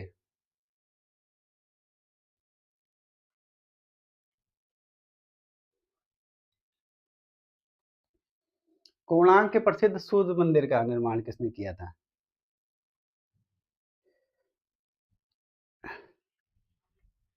कोणार्क के प्रसिद्ध सूर्य मंदिर का अनंत वर्मन, ये था नरसिंह वर्मन फर्स्ट, नरसिंह फर्स्ट चोटगंग, ठीक है, नरसिंह फर्स्ट चोटगंग इनको बोलता जाता है, ठीक है, नरसिंह फर्स्ट चोटगंग, ठीक है, उड़ीसा। 50 है राष्ट्रकूट वंश के शासक कृष्ण तृतीय ने कहां पर अपना विजय स्तंभ बनाया था? कहां पर अपना विजय स्तंभ स्थापित किया था राष्ट्रकूट शासक कृष्ण तृतीय ने? पुरी में, हरिद्वार में, रामेश्वर में और अयोध्या में। ठीक है, ये अपना विजय कृष्ण जो तृतीय थे राष्ट्रकूट शासक, ये अपना विजय रथ स्टार्ट करते करते, मतलब विजयों को करते करते रामेश्वर तक पहुंच गए थे। रामेश्वर को भी उन्होंने विजिट कर लिया था और वहां पे उन्होंने एक विजय स्तंभ भी स्थापित किया था। कहाँ पे? रामेश्वर में। 51 है निम्नलिखित स्मारकों का तिथि क्रम अनुसार व्यवस्थित करना है। जो स्मारक पहले बने, ठीक, उसके बाद उसके बाद उसके। बृहदेश्वर मंदिर, तंजावुर, द्रौपदी रथ, मामल्लपुरम, कैलाश मंदिर, एलोरा और मीनाक्षी मंदिर, मदुरई। ठीक, तो सबसे पहले बना था दो, यानी कि द्रौपदी रथ मामल्लपुरम पल्लव। फिर उसके बाद बना था कैलाश मंदिर एलोरा। 2 3 1 4, 2 3 1 4। इसका 51 का होगा बी आंसर। 51 का आंसर बी है। 51 का आंसर दोस्तों बी है। अगला है 52 निम्नलिखित में से कौन एक अलवर संत नहीं है? निम्नलिखित में से कौन सा एक अलवर संत नहीं है? देखिए, अलवर संतों की संख्या 12 थी। ये क्या वैष्णव मतावलंबी थे, और जो वैष्णव मतावलंबी संत थे उनको क्या बोला जाता था दोस्तों? अलवर। इनकी संख्या 12 मानी जाती है। उसमें कौन नहीं थे? पोइगई नहीं थे, तिरुगुआन नहीं थे, तिरुमंगई थे, पूडम नहीं थे, कौन नहीं थे? तो उसमें शामिल नहीं थे दोस्तों तिरुज्ञान। क्या? तिरुज्ञान उसमें शामिल नहीं थे। 53 है तिरुवाचकम किसका तमिल धार्मिक साहित्य में उपनिषदों जैसा स्थान है में किसकी रचनाएं संग्रहित? तिरुवाचकम में किसकी जो संरचनाएं, जो शैव मतावलंबी थे, नयनार संत थे, नयनार संत थे, शैव मतावलंबी थे, उनकी रचनाएं इसमें तिरुवाचकम में अंकित हैं। किसकी रचनाएं हैं? समंदर, अपार, सुंदरर और मणि कच्छवाचकर। किसकी रचनाएं हैं? ये मणि कच्छवाचकर की रचनाएं हैं। कौन थे ये? नयनार संत थे, यानी कि शैव मतावलंबी। 54 है निम्नलिखित राष्ट्रकूट राजाओं में से कौन उज्जैनी हिरण्यगर्भ दान करने के लिए विख्यात है? उज्जैनी हिरण्यगर्भ दान करने के लिए विख्यात है। वहां पे इन्होंने यज्ञ किया था, दान किया था। इन्होंने वहां पे एक प्रतिहार शासक को द्वारपाल का कार्य सौंपा था, करवाया था, मतलब कह सकते हैं। कौन थे ये? दंती दुर्ग, राष्ट्रकूटों के प्रथम शासक। 55 है चोल शासक राजेंद्र प्रथम के गंगा घाटी अभियान का विवरण कहाँ मिलता है? गंगा घाटी अभियान का विवरण जहाँ पे उन्होंने बंगाल के शासक, बंगाल के जहाँ पे गंगा घाटी अभियान, जहाँ पे उन्होंने बंगाल के शासक महिपाल को पराजित किया था और उनसे गंगा जल ढुवाया गया था, और उसके बाद उन्हें गंगईचोलपुरम के नगर का निर्माण करके गंगईचोलपुरम मंदिर का भी निर्माण करा था, जो एक शैव मंदिर है उत्तर मेरु अभिलेख, बिलियाट अभिलेख और तिरु तिरुवा तिरुवालेंगाडु ताम्रपत्र अभिलेख। तो यह तिरुवालुगाडु ताम्रपत्र अभिलेख, इसी अभिलेख से उनके गंगा घाटी अभियान का भी पता चलता है। 56 चोलकालीन ग्रामीण स्वायत्तता में ग्रामीण जो स्वायत्तता थी, ग्राम स्वायत्तता थी, उसके अधिकारियों के चयन की पात्रता उपयुक्त में से कौन सी नहीं, उपयुक्त में से कौन सी है? ठीक है, क्या-क्या है? व्यक्ति की जो आयु 35 से 70 वर्ष होनी चाहिए थी, बिल्कुल सही है। ठीक है, जिसके पास 1/4 वैली भूमि होती थी, भूमि मापने की एक इकाई थी वैली, ठीक है। वेदों एवं भाषाओं का ज्ञाता होना चाहिए, स्वयं का आवास होना चाहिए। ये 4 के चारों शर्तें बिल्कुल होनी चाहिए उसके पास, उसके बाद ही वो हो सकता था। और ये ट्रांसफेरेबल नहीं थी, मतलब चेंजेबल थी कि रोटेशनल होता था कि मतलब अ, एक व्यक्ति एक बार ही बन सकता है, उसके बाद दूसरे को मौका दिया जाएगा। ऐसा नहीं है कि एक व्यक्ति बार-बार चुन के वही बनता जा रहा है। सार्वभौम गुप्त वंश के बाद किस वंश ने गरुड़ को अपना चिन्ह बनाया था? राष्ट्रकूटों ने, पश्चिमी चालुक्यों ने, शिलाहारों ने, चैदियों ने। ठीक है, किसने अपना गरुड़ को अपना राज्य चिन्ह बनाया था? ये दोस्तों बनाया था राष्ट्रकूटों ने। ठीक है, राष्ट्रकूटों का राज्य चिन्ह कौन सा था? गरुड़। आगे हम लोग चर्चा करेंगे 58 पे। वह श्री विजय शासक जिसने राजराज प्रथम के शासन काल में, राजराज प्रथम के काल में अपने पिता नागपट्टनम द्वारा आरंभ किए गए बौद्ध विहार के निर्माण कार्य को पूरा किया था? कौन था चौली शासक? अ,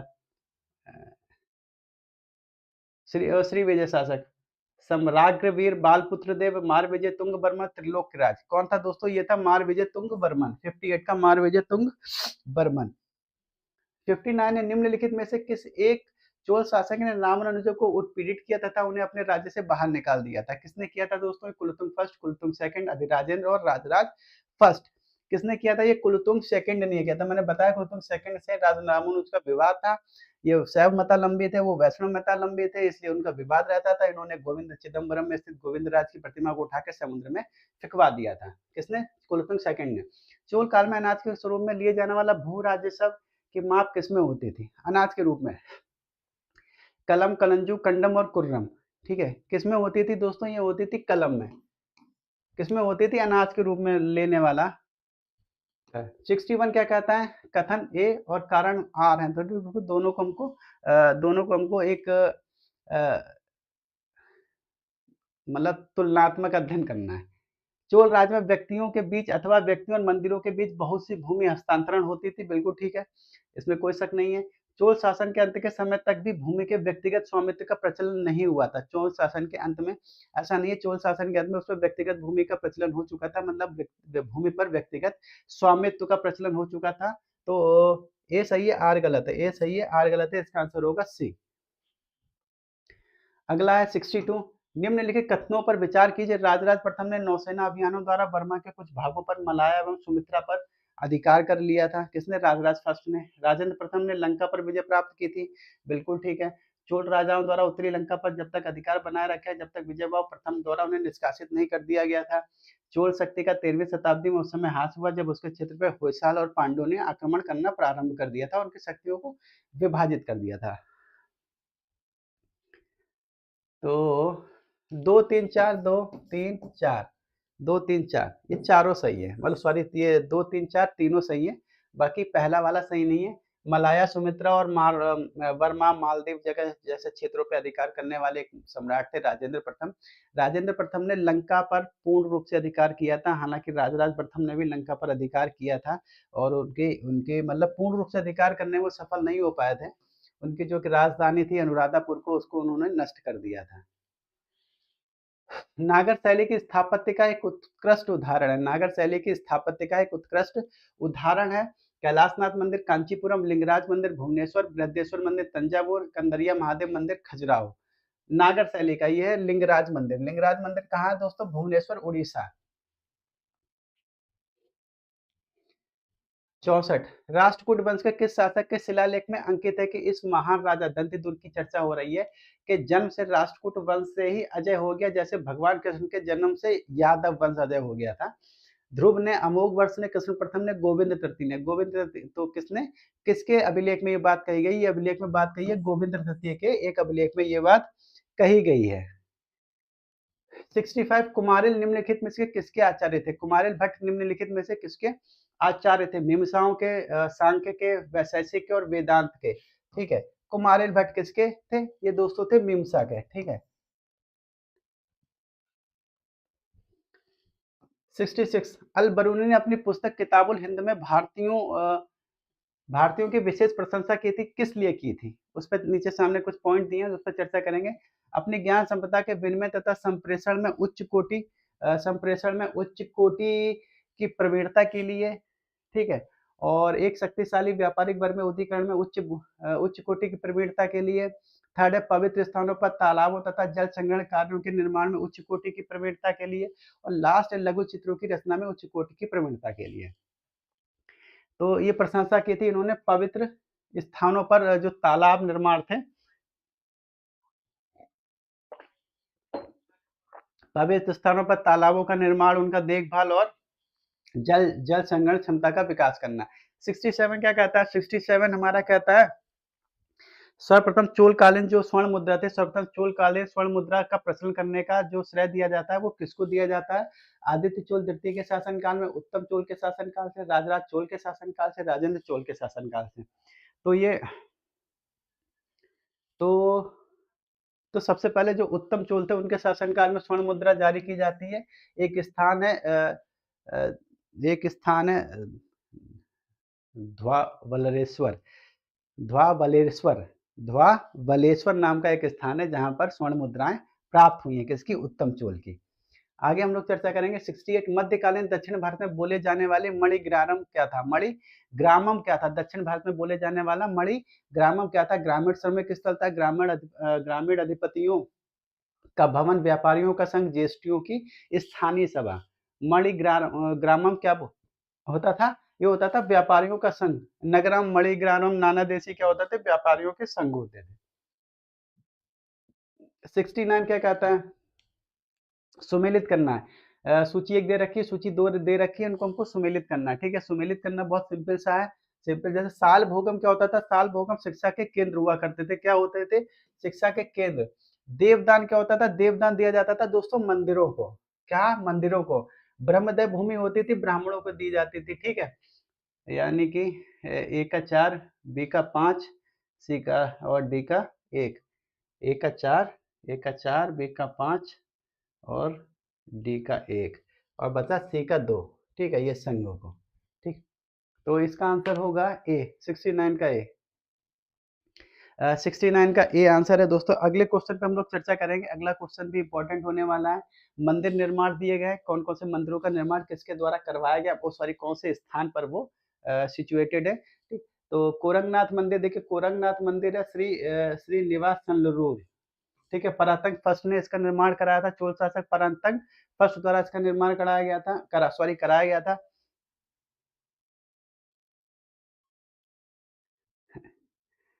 ये कौन से एग्जाम के लिए नहीं है राहुल? ये दरअसल जो टीजीटी, एलटी, पीजीटी और जीआईसी लेक्चर और यूजीसी नेट और इसके अलावा जो जीडीसी का जो एग्जाम होने वाला है, असिस्टेंट प्रोफेसर के जो एग्जाम है, उन सभी के लिए ये समान रूप से लाभदायक है। खास तौर से ये और इसके अलावा जो सिविल सर्विसेज की जो लोग तैयारी करते हैं, अगर उनको इतिहास का पोर्शन पढ़ना है तो वो लोग भी यहाँ से इतिहास का पोर्शन पढ़ सकते हैं और उनके लिए डेफिनेटली बहुत लाभकारी होगा अगर वो लोग पढ़ेंगे तो। बहुत से क्वेश्चन उनको मिल जाएंगे यहाँ से। ठीक, तो कोरंगनाथ मंदिर खास तौर से, लेकिन जो स्पेशलाइज्ड है वो उन्हीं के लिए, टीजीटी, एलटी, पीजीटी वगैरह के लिए, जीआईसी लेक्चरर और जीडीसी वगैरह के लिए और यूजीसी नेट। तो राजराजेश्वर आप लोग जानते हो, बृहदेश्वर मंदिर तंजौर में बनवाया था राजराज प्रथम द्वारा। और इरातेश्वर मंदिर बना था द्वार समुद्र में। ठीक, और इसके अलावा शिव मंदिर तिरुवलीश्वरम में। ठीक, तो ए का 3 है, बी का 4 है, ए का 3, बी का 4 और सी का 2। ए का 3, बी का 4, सी का 2, डी का 1, यानी इसका आंसर होगा बी। ठीक है, अगर आप लोग देखना चाहते हैं तो देख सकते हैं। मुझे नहीं पता आपके लिए कितना लाभदायक होगा, क्योंकि मुझे इसके बारे में जानकारी नहीं है आप किस चीज़ की प्रिपरेशन करते हैं। तो अगर आप बता देंगे किस चीज़ की प्रिपरेशन करते हैं तो शायद मैं आपकी थोड़ी मदद कर पाऊँ। दक्षिण भारत में नगरम बस्तियों का स्वरूप क्या था? दक्षिण भारत में नगरम बस्तियों का स्वरूप क्या था? तो ऐसे गाँव जहाँ कृषक जातियाँ रहती थीं, ऐसे गाँव जहाँ व्यापारी और सौदागर एक साथ बसे थे और वह उनकी प्रमुखता थी। और थर्ड है ऐसे गाँव जो ब्राह्मणों को दान में दिए जाते हैं। फोर्थ है ऐसे गाँव जिनकी स्थानीय प्रशासनिक इकाइयाँ थीं। तो नगरम बस्तियों की बात की गई है, तो ऐसे गाँव जहाँ व्यापारी और सौदागर एक साथ बसे थे और वहाँ उनकी प्रमुखता होती थी। नगरम जहाँ पे व्यापारी और सौदागर एक साथ बसे हुए होते थे। ठीक है, तो इसका आंसर क्या होगा दोस्तों? इसका आंसर होगा बी। 72 पे आते हैं। 2 वक्तव्य दिए गए हैं, उन वक्तव्य को हमको तुलना करना है, कौन सही है, कौन गलत है, ये बताना है। श्रीलंका विजय के दौरान चोल शासक राजेंद्र की नृशंसता को महावंश में दर्शाया गया है, ठीक? और बौद्धत्व के प्रति लेखक की सहानुभूति अत्यंत प्रबल है, ठीक? तो पहला वाला आंसर इसलिए गलत हो जाएगा जैसे राजेंद्र आज 11th ये 10th सेंचुरी की बात हो रही है। 10th सेंचुरी में जो चोला डायनेस्टी 10th और 11th सेंचुरी में चोला डायनेस्टी हुई थी और जबकि महावंश का निर्माण 5th से 6th सेंचुरी में हुआ था। एनटीपीसी, अच्छा एनटीपीसी रेलवे, ठीक है। चलिए बहुत बढ़िया है, आपके लिए बेस्ट ऑफ लक आपके लिए फ्यूचर के लिए। ठीक, श्रीलंका विजय के दौरान चोल शासक, ठीक है, तो पहला वाला गलत है और दूसरा सही है। ए गलत है और आर सही है। बौद्धात्व के प्रति लेखक की सहानुभूति अत्यंत प्रबल है क्योंकि जैसे महावंश और दीपवंश कहाँ के हैं? ये सिंगली अनुश्रुतियां हैं, मतलब सिंगली क्या है? सिंगली ग्रंथ हैं। और इन ग्रंथों पे दरअसल बहुत इन ग्रंथों में ऐसा माना जाता है कि बहुत अनऑथराइज्ड टाइप की इंफॉर्मेशन, मतलब अतिशयोक्तिपूर्ण इंफॉर्मेशन का इसमें प्रयोग किया गया है। 73 क्या कहता है? 73 मंदिर दिए गए हैं, मंदिरों के कहाँ स्थित है उसकी बात की गई है। कंदरिया महादेव आप सभी लोगों को पता है, कंदरिया महादेव है खजुराहो में। लिंगराज मंदिर आप सभी को पता है कहाँ पे? भुवनेश्वर में, ठीक। और रुद्रमल मंदिर है कहाँ पे? सिद्धपुर में, ठीक। उदयेश्वर मंदिर है, उदयेश्वर मंदिर है उदयपुर में, ठीक। तो ए का 4 है, ए का 4 है, बी का 1 है। ए का 4 है, बी का 1 है, सी का 5, डी का 2, सी का 5, डी का 2, ठीक है। ये 73 का होगा सी आंसर। आगे हमारे पास है 74 निम्न। देखिए अभी तक जो हम लोगों ने अभी तक किया, थोड़ी छोटी सी रिक्वेस्ट ये है कि जिन जिन लोगों को मेरे लेक्चर पसंद आ रहा है, कंटेंट पसंद आ रहा है, लेवल ऑफ क्वेश्चन आपको और एग्जाम्स के इक्वल लग रहा है कि जो आप जिस एग्जाम की आप प्रिपरेशन में हैं, जो जिसके लिए प्रिपरेशन हो रही है, तो प्लीज़ आप लोगों से छोटी-सी रिक्वेस्ट है, अगर हो सके तो हमारे चैनल को सब्सक्राइब कीजिए और इस जो जो वीडियो है और इस जो लेक्चर है, इसको अगर आप लोग और दोस्तों में भी स्प्रेड करेंगे तो बहुत अच्छा रहेगा। अगर आप लोगों को अच्छा लग रहा है, ठीक है, कंटेंट अच्छा लग रहा है तो प्लीज़ इसको शेयर कीजिएगा, हमारे चैनल को सब्सक्राइब ज़रूर कीजिएगा, आप लोगों का बहुत-बहुत आभार रहेगा। चलिए आगे आ जाते हैं 74 पे। उम्मीद करता हूँ आप लोग करेंगे जिसको ज़रूरत होगी उस तरीके की। चलिए राजराज तृतीय, राजेंद्र तृतीय, राजधिराज तृतीय और विक्रम चौल, ठीक है, इनके शासनकाल को हमको सुमेलित करना है, ठीक है।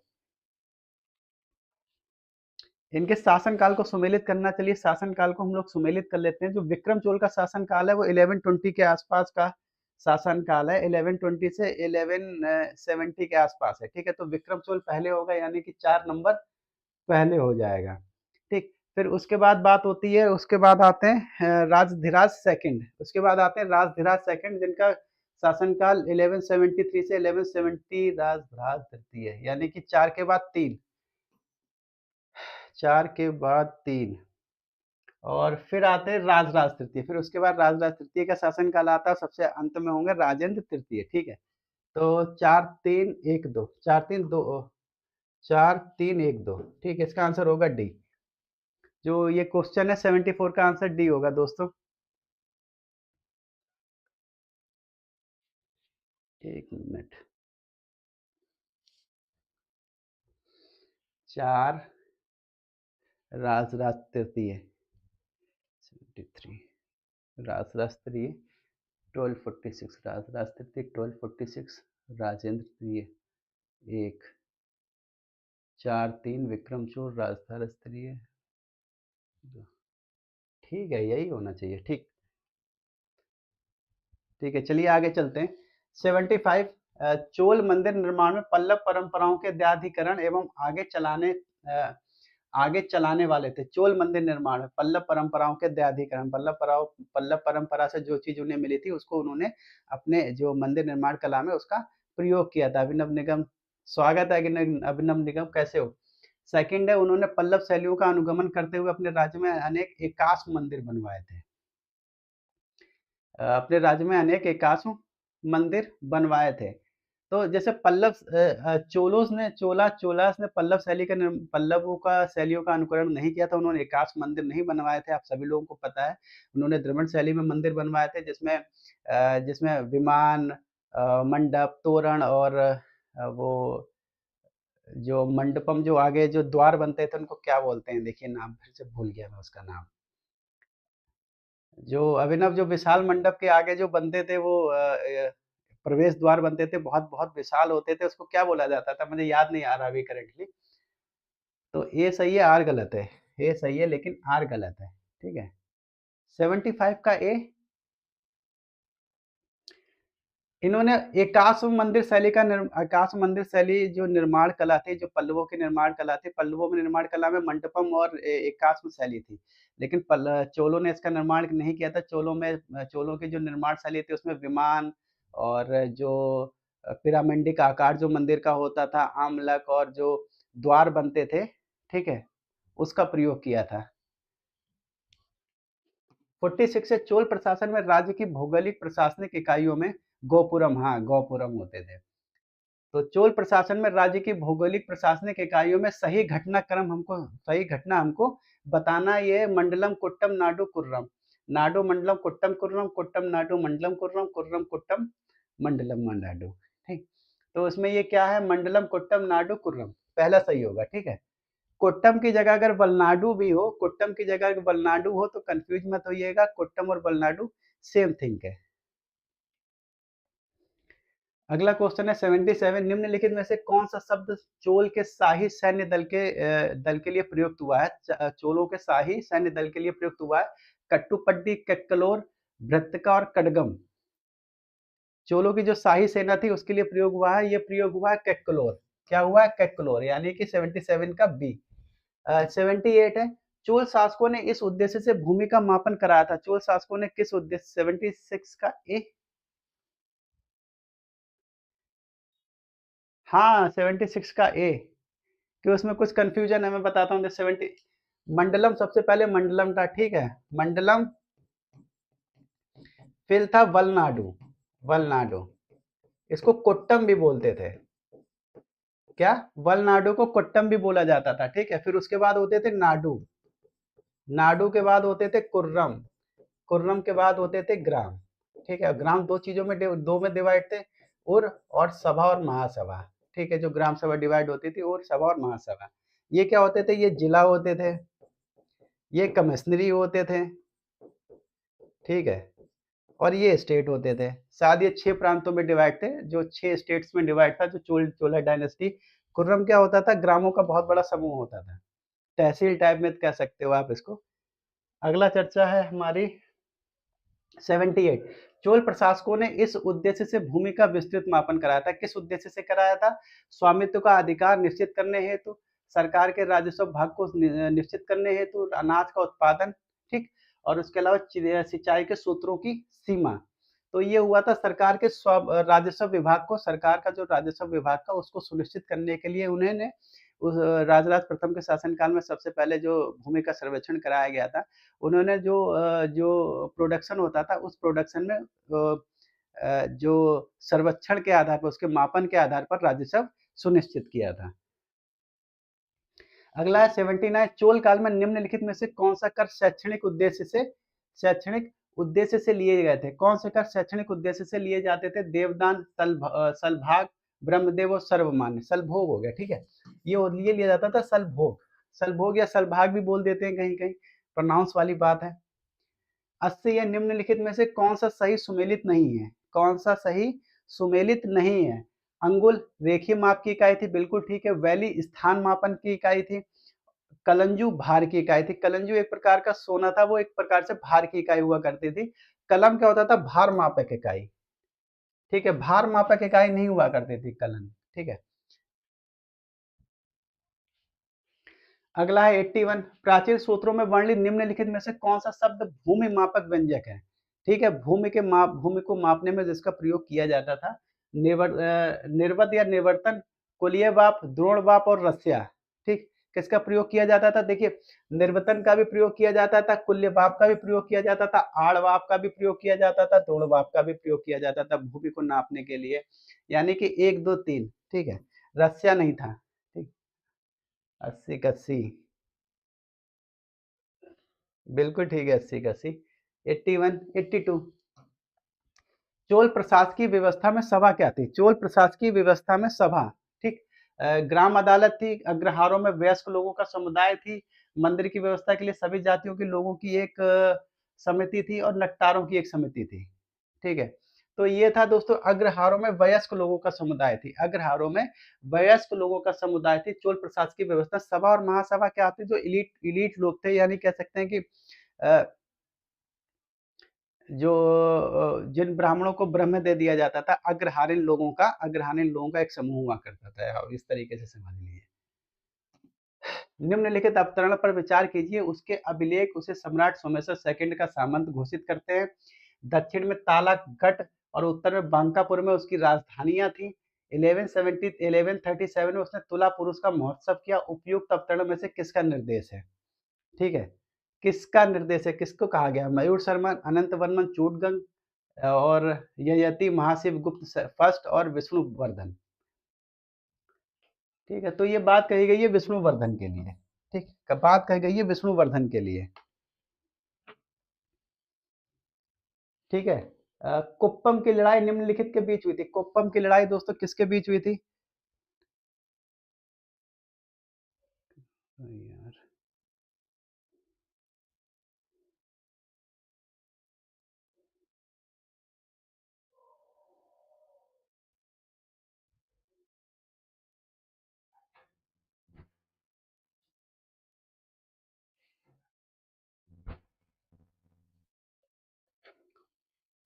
कुप्पम की लड़ाई निम्नलिखित में से किसके बीच हुई थी?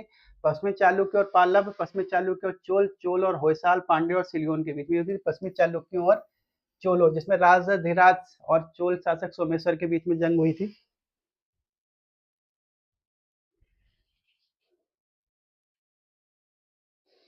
अगला है हमारे पास,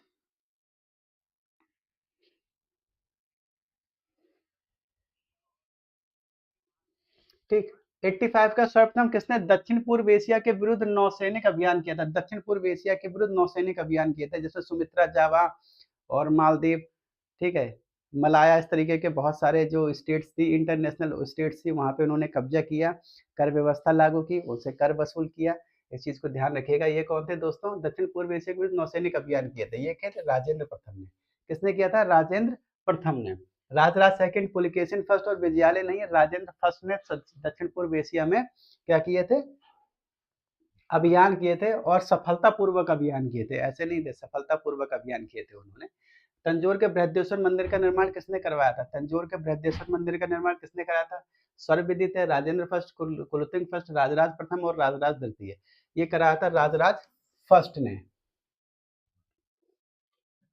अगला है 87, काल में उर चोल काल में उर सर्वसाधारण की ग्राम सभा थी। उर की जो कार्यकारिणी समिति को क्या कहा जाता था?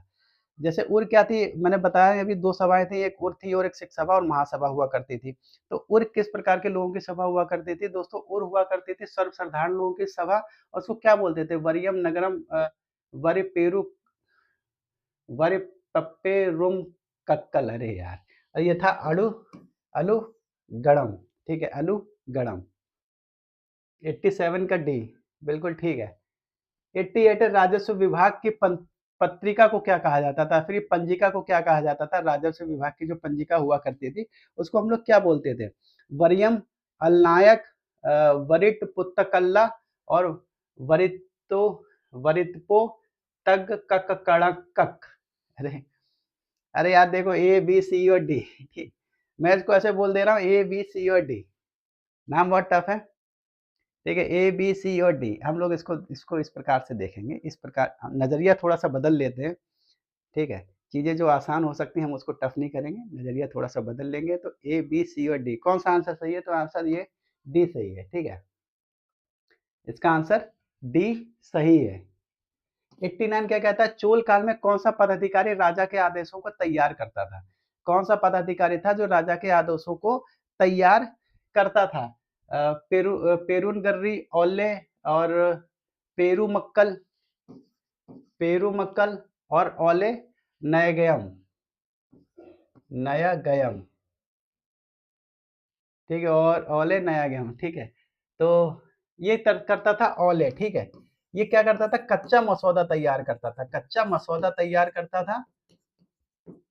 क्या करता था? कच्चा मसौदा तैयार करता था कौन? औले, जो राजा के आदेशों का। फिर उसके जो निरीक्षण कौन करता था? 89 का बी। उसका निरीक्षण कौन करता था? उसका निरीक्षण ये करता था, ओले नायक ओले नायगम। ओले नायगम उसका निरीक्षण करने वाला अधिकारी हुआ करता था। 98 कविराज मार्ग तथा प्रश्नोत्तर मालिका का रचयिता किसे माना जाता है? कविराज मार्ग रचयिता किसे माना जाता है? प्रश्न प्रथम अमोघ वर्ष गोविंद तृतीय और दंती दुर्ग। तो ये माना जाता है राष्ट्रकूट शासक थे अमोघ वर्ष, ठीक है? राष्ट्रकूट शासक थे अमोघ वर्ष को माना जाता था। 91 है, किस चोलू सामक शासक किस चोल शासक ने युद्ध क्षेत्र में वीरगति प्राप्त की थी तथा उसे यनाई मेल थ्रोनर देवर यनाई मेल थोनर द्रेवर मतलब हाथी के ऊपर बैठकर वीरगति को प्राप्त करने वाला बोला गया है? विक्रमचोर, राजेंद्र द्वितीय, राजा धीराज और कुलोत्तंग प्रथम। तो ये बोला जाता है राजा धीराज के लिए, ठीक है? राजा धीराज जो कुप्पम का युद्ध हुआ था जिसमें सोमेश्वर और इनके बीच में युद्ध हुआ था। हालाँकि इन्होंने 91 का से जो सोमेश्वर को बुरी तरीके से पराजित किया था, लेकिन युद्ध क्षेत्र में लगे घाव की वजह से इनकी युद्ध क्षेत्र में ही मौत हो गई थी। फिर उसके बाद वो शासक थे राजेंद्र द्वितीय थे मेरे ख्याल से, राजेंद्र द्वितीय नहीं कोई नाम ध्यान नहीं आ रहा। उन्होंने या वीर राजेंद्र थे, उन्होंने ही युद्ध क्षेत्र में ही खुद खुद को शासक घोषित किया था। चोलकालीन सोने का सिक्का क्या कहलाता था? चोलकालीन 91 का सी।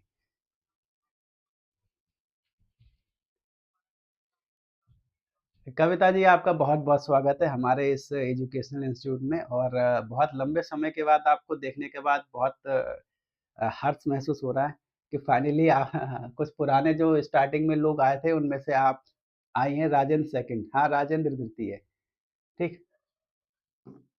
चोलकालीन सोने का सिक्का क्या कहलाता है? चोलकालीन सोने का सिक्का हेम, कलंजु, कासू और पड़म।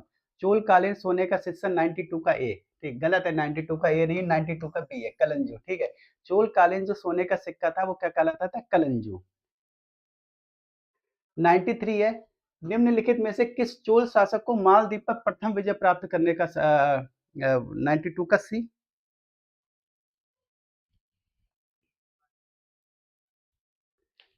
चोलकालीन सोने का सिक्का क्या कहलाता था? कासू, कलंजू, कलंजू तो कहलाता था। कासू, कासू भी एक सोने का सिक्का था। कासू भी एक सोने का सिक्का था। ठीक है, इसको देखूंगा लेकिन पूर्ण रूप से जो चोलकालीन जो सोने का सिक्का था वो कलंजू कहलाता था कि कलंजू, कासू कलंजू दोनों सिक्के थे। हाँ, कासू कलंजू दोनों सोने के सिक्के थे। जो कि कासू भी सोने का सिक्का था और कलंजू भी दोने का सोने का सिक्का था, लेकिन चोलकालीन सोने का सिक्का क्या कहलाता था? कलंजू। कासू देखूंगा दोनों में से प्रचलित कौन है। हालांकि इसके मेरे ख्याल से अगर यही है तो इसके आंसर दोनों होने चाहिए, लेकिन जो आयोग ने इसका आंसर ए बी माना है, ठीक। 93 का बी, 93 का बी।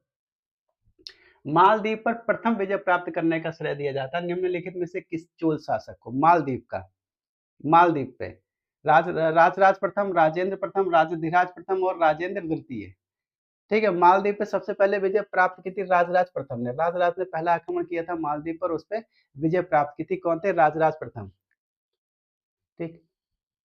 93 का ए है, 93 का ए। आगे हम लोग चर्चा करेंगे 94 का निम्नलिखित चोल शासकों में से कौन मूलतः वेंगी के चालुक्य थे? वेंगी का चालुक्य राजकुमार था परांतक राजा धीराज प्रथम, वीर राजेंद्र प्रथम और कुलोत्तुंग प्रथम, ठीक है। 93 का ए। हाँ, 93 का ए बिल्कुल ठीक है। कविता जी 93 का ए है, उसको सही कर लीजिएगा। तो कौन था वेंगे का चालुक्य राजकुमार? चालुक्य राजकुमार कौन था? वेंगे का कुलोत्तुंग प्रथम। कौन था? कुलोत्तुंग प्रथम। और इसने कई सारे करों को हटा लिया था, इसलिए शुंग निवर्तन भी इसको बोला जाता है, मतलब कई सारे करों को हटाने वाला। 94 का सी। 94 का सी नहीं है कविता जी, 94 का है डी, कुलोत्तुंग फर्स्ट। ठीक। काडर कोड किसकी उपाधि थी? काडर कोड किसकी उपाधि थी? राजराज प्रथम, राजेंद्र प्रथम, राजेंद्र तृतीय, वीर राजेंद्र प्रथम। काडर कोड किसकी उपाधि थी? राजराज प्रथम, राजेंद्र तृतीय और वीर राजेंद्र प्रथम। तो काडर कोड उपाधि थी राजेंद्र प्रथम की। किसकी उपाधि थी? काडर कोड उपाधि थी राजेंद्र प्रथम। ठीक है। आगे चलते हैं 96 पे।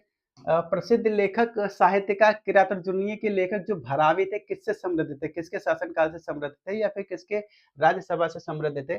महेंद्र वर्मन प्रथम, सिंह विष्णु, अयोध, अमोघ वर्ष होना चाहिए, अमोघ, अमोघ वर्ष और कीर्ति वर्मन।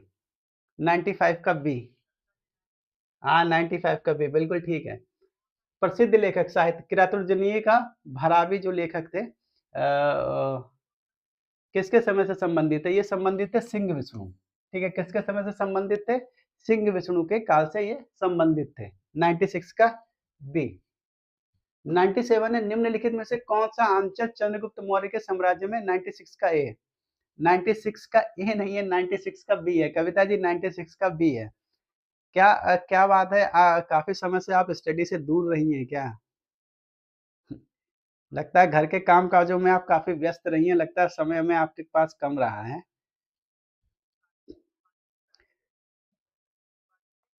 आज ज़्यादातर क्वेश्चन आपके आंसर थोड़े से गलत ही साबित हो रहे हैं। चलिए कोई बात नहीं, पढ़ते रहिए और मैं बार-बार आपसे कहता हूँ कंटीन्यूअसली स्टडी में बने रहिए। इससे क्या होता है जब तक आप लगातार प्रैक्टिस नहीं करेंगे ना, तो गलती की संभावना उतनी ज़्यादा बढ़ने लगती है। ऐसा नहीं है आपको आता नहीं होगा, क्योंकि पिछले समय में जब आप स्टार्टिंग में आई थी तो काफ़ी क्वेश्चन आपके बहुत सारे क्वेश्चन सही होते थे, कुछ एक ही गलत होते थे। मेन चीज़ है आप काफ़ी समय से मुझे लगता है स्टडी से बाहर रही हैं, कुछ समय से 2-4 महीने 1-2 महीने से थोड़ा-सा नहीं कर पा रही होंगी, वो वजह आपकी हो सकता है कोई भी हो। लेकिन थोड़ा बहुत पढ़ते रहिए, प्रैक्टिस करते रहिए, नहीं तो पुराने पेपर की प्रैक्टिस करते रहिए। अंश चंद्रगुप्त मौर्य के साम्राज्य में नहीं था, अफ़गानिस्तान, बलूचिस्तान, तमिलनाडु, ठीक है? पुराने क्वेश्चन है ये, 2-4 डाल दिए। बौद्ध धर्म के प्रसार के लिए अशोक ने अधिकारियों की नियुक्ति की थी जिन्हें कहा जाता था धर्म महापात्र। 14वें वर्ष, अपने शासनकाल के 14वें वर्ष में ये धर्म महापात्र की उन्होंने नियुक्तियां की थी। एंशिएंट हिस्ट्री मेरी बहुत कमजोर है। कोई बात नहीं, एंशिएंट हिस्ट्री आपकी बहुत अच्छी हो जाएगी, लेकिन बस है कि आप प्रॉपर क्लासेस में आती रहें। देखिए अभी तो जैसे अभिनव का एलटी का पेपर है 17 तारीख को, तो कुछ एक जो यहाँ पे जो रेगुलर बच्चे आते रहते हैं जैसे अभिनव आता है, तो इन्हीं को ध्यान में रख के मैंने क्या किया, जो एंशिएंट हिस्ट्री के जितने पोर्शन थे सिंधु घाटी सभ्यता से लेके और अब तक का, अब तो हम लोग मिडवल हिस्ट्री पे पहुँचने वाले हैं।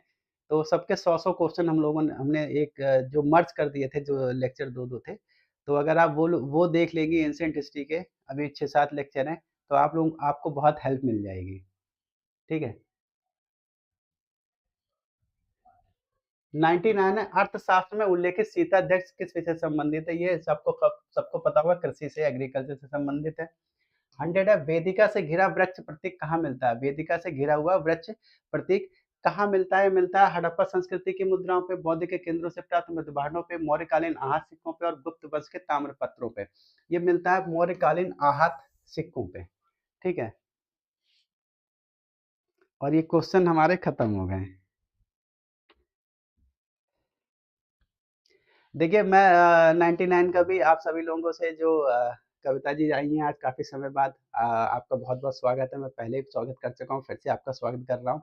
और छोटी-सी रिक्वेस्ट ये है, अगर आपका एलटी का हो, तो एलटी का आप पेपर दे लीजिए आराम से, और अगर नहीं है, तो रेगुलर क्लास में आइए। जो 17 तारीख का जैसे अभिनव का एलटी का पेपर खत्म हो जाएगा, तो हम कोशिश करेंगे 50-50 क्वेश्चन का एक सेशन लेके आएँगे, जिसमें सारे पोर्शन शामिल होंगे, एंशिएंट, मिडवल और मॉडर्न।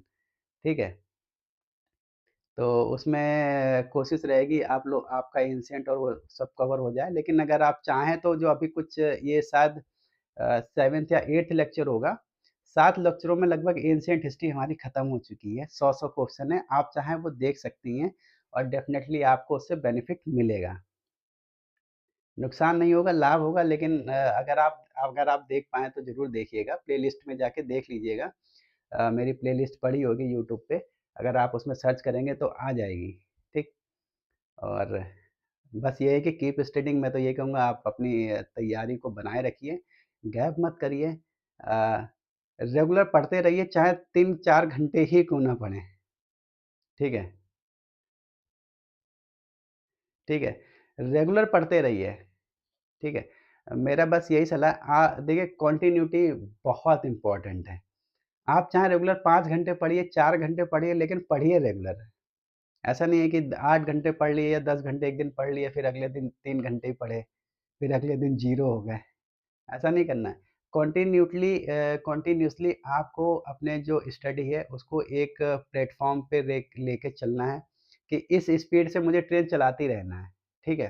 तो जिस स्पीड से आप ट्रेन चलाती रहेंगे तो कम से कम आपका क्या होगा, आपका सफ़र तय होता रहेगा और ईज़िली तय भी हो जाएगा और आप चीज़ें सीख भी जाएँगी। तो बस मेरा तो विचार ये है कि आप अपनी स्टडी को बनाए रखिए, अगर आप उसमें गैप कर देंगे तो आपको फिर से शून्य से स्टार्ट करना पड़ेगा। और जैसा कि आप अभी इस सेशन में आपने देख लिया होगा कि काफ़ी कुछ गलतियाँ कर बैठे हैं आप। अगर लगातार स्टडी में रहे होते तो मेरे ख़्याल से गलतियाँ नहीं होती।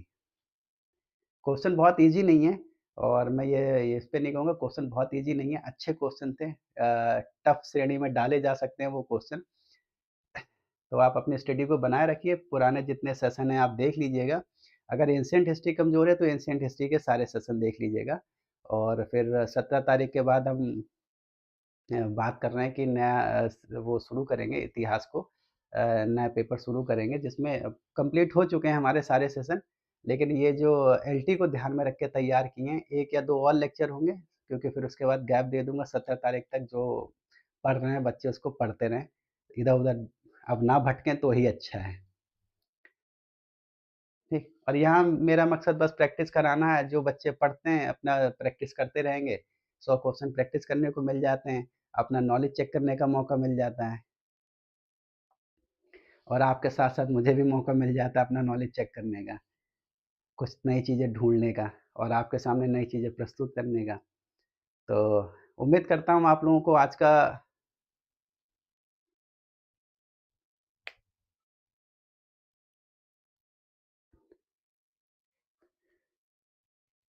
महामैराथन,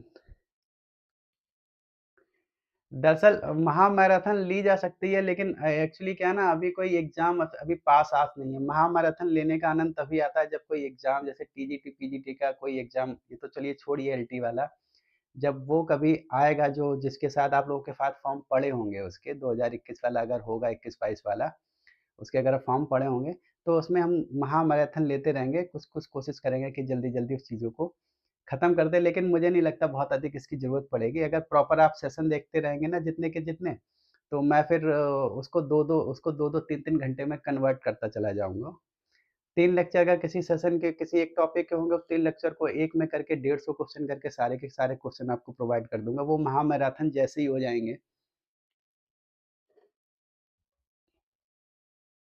लेकिन आप रेगुलर आइए, सबसे बड़ी चीज़ है ना, आप यहाँ पे रेगुलर आएँगे ना, तो कम से कम आपके 50 या 100 क्वेश्चन तो तैयार हो जाएँगे।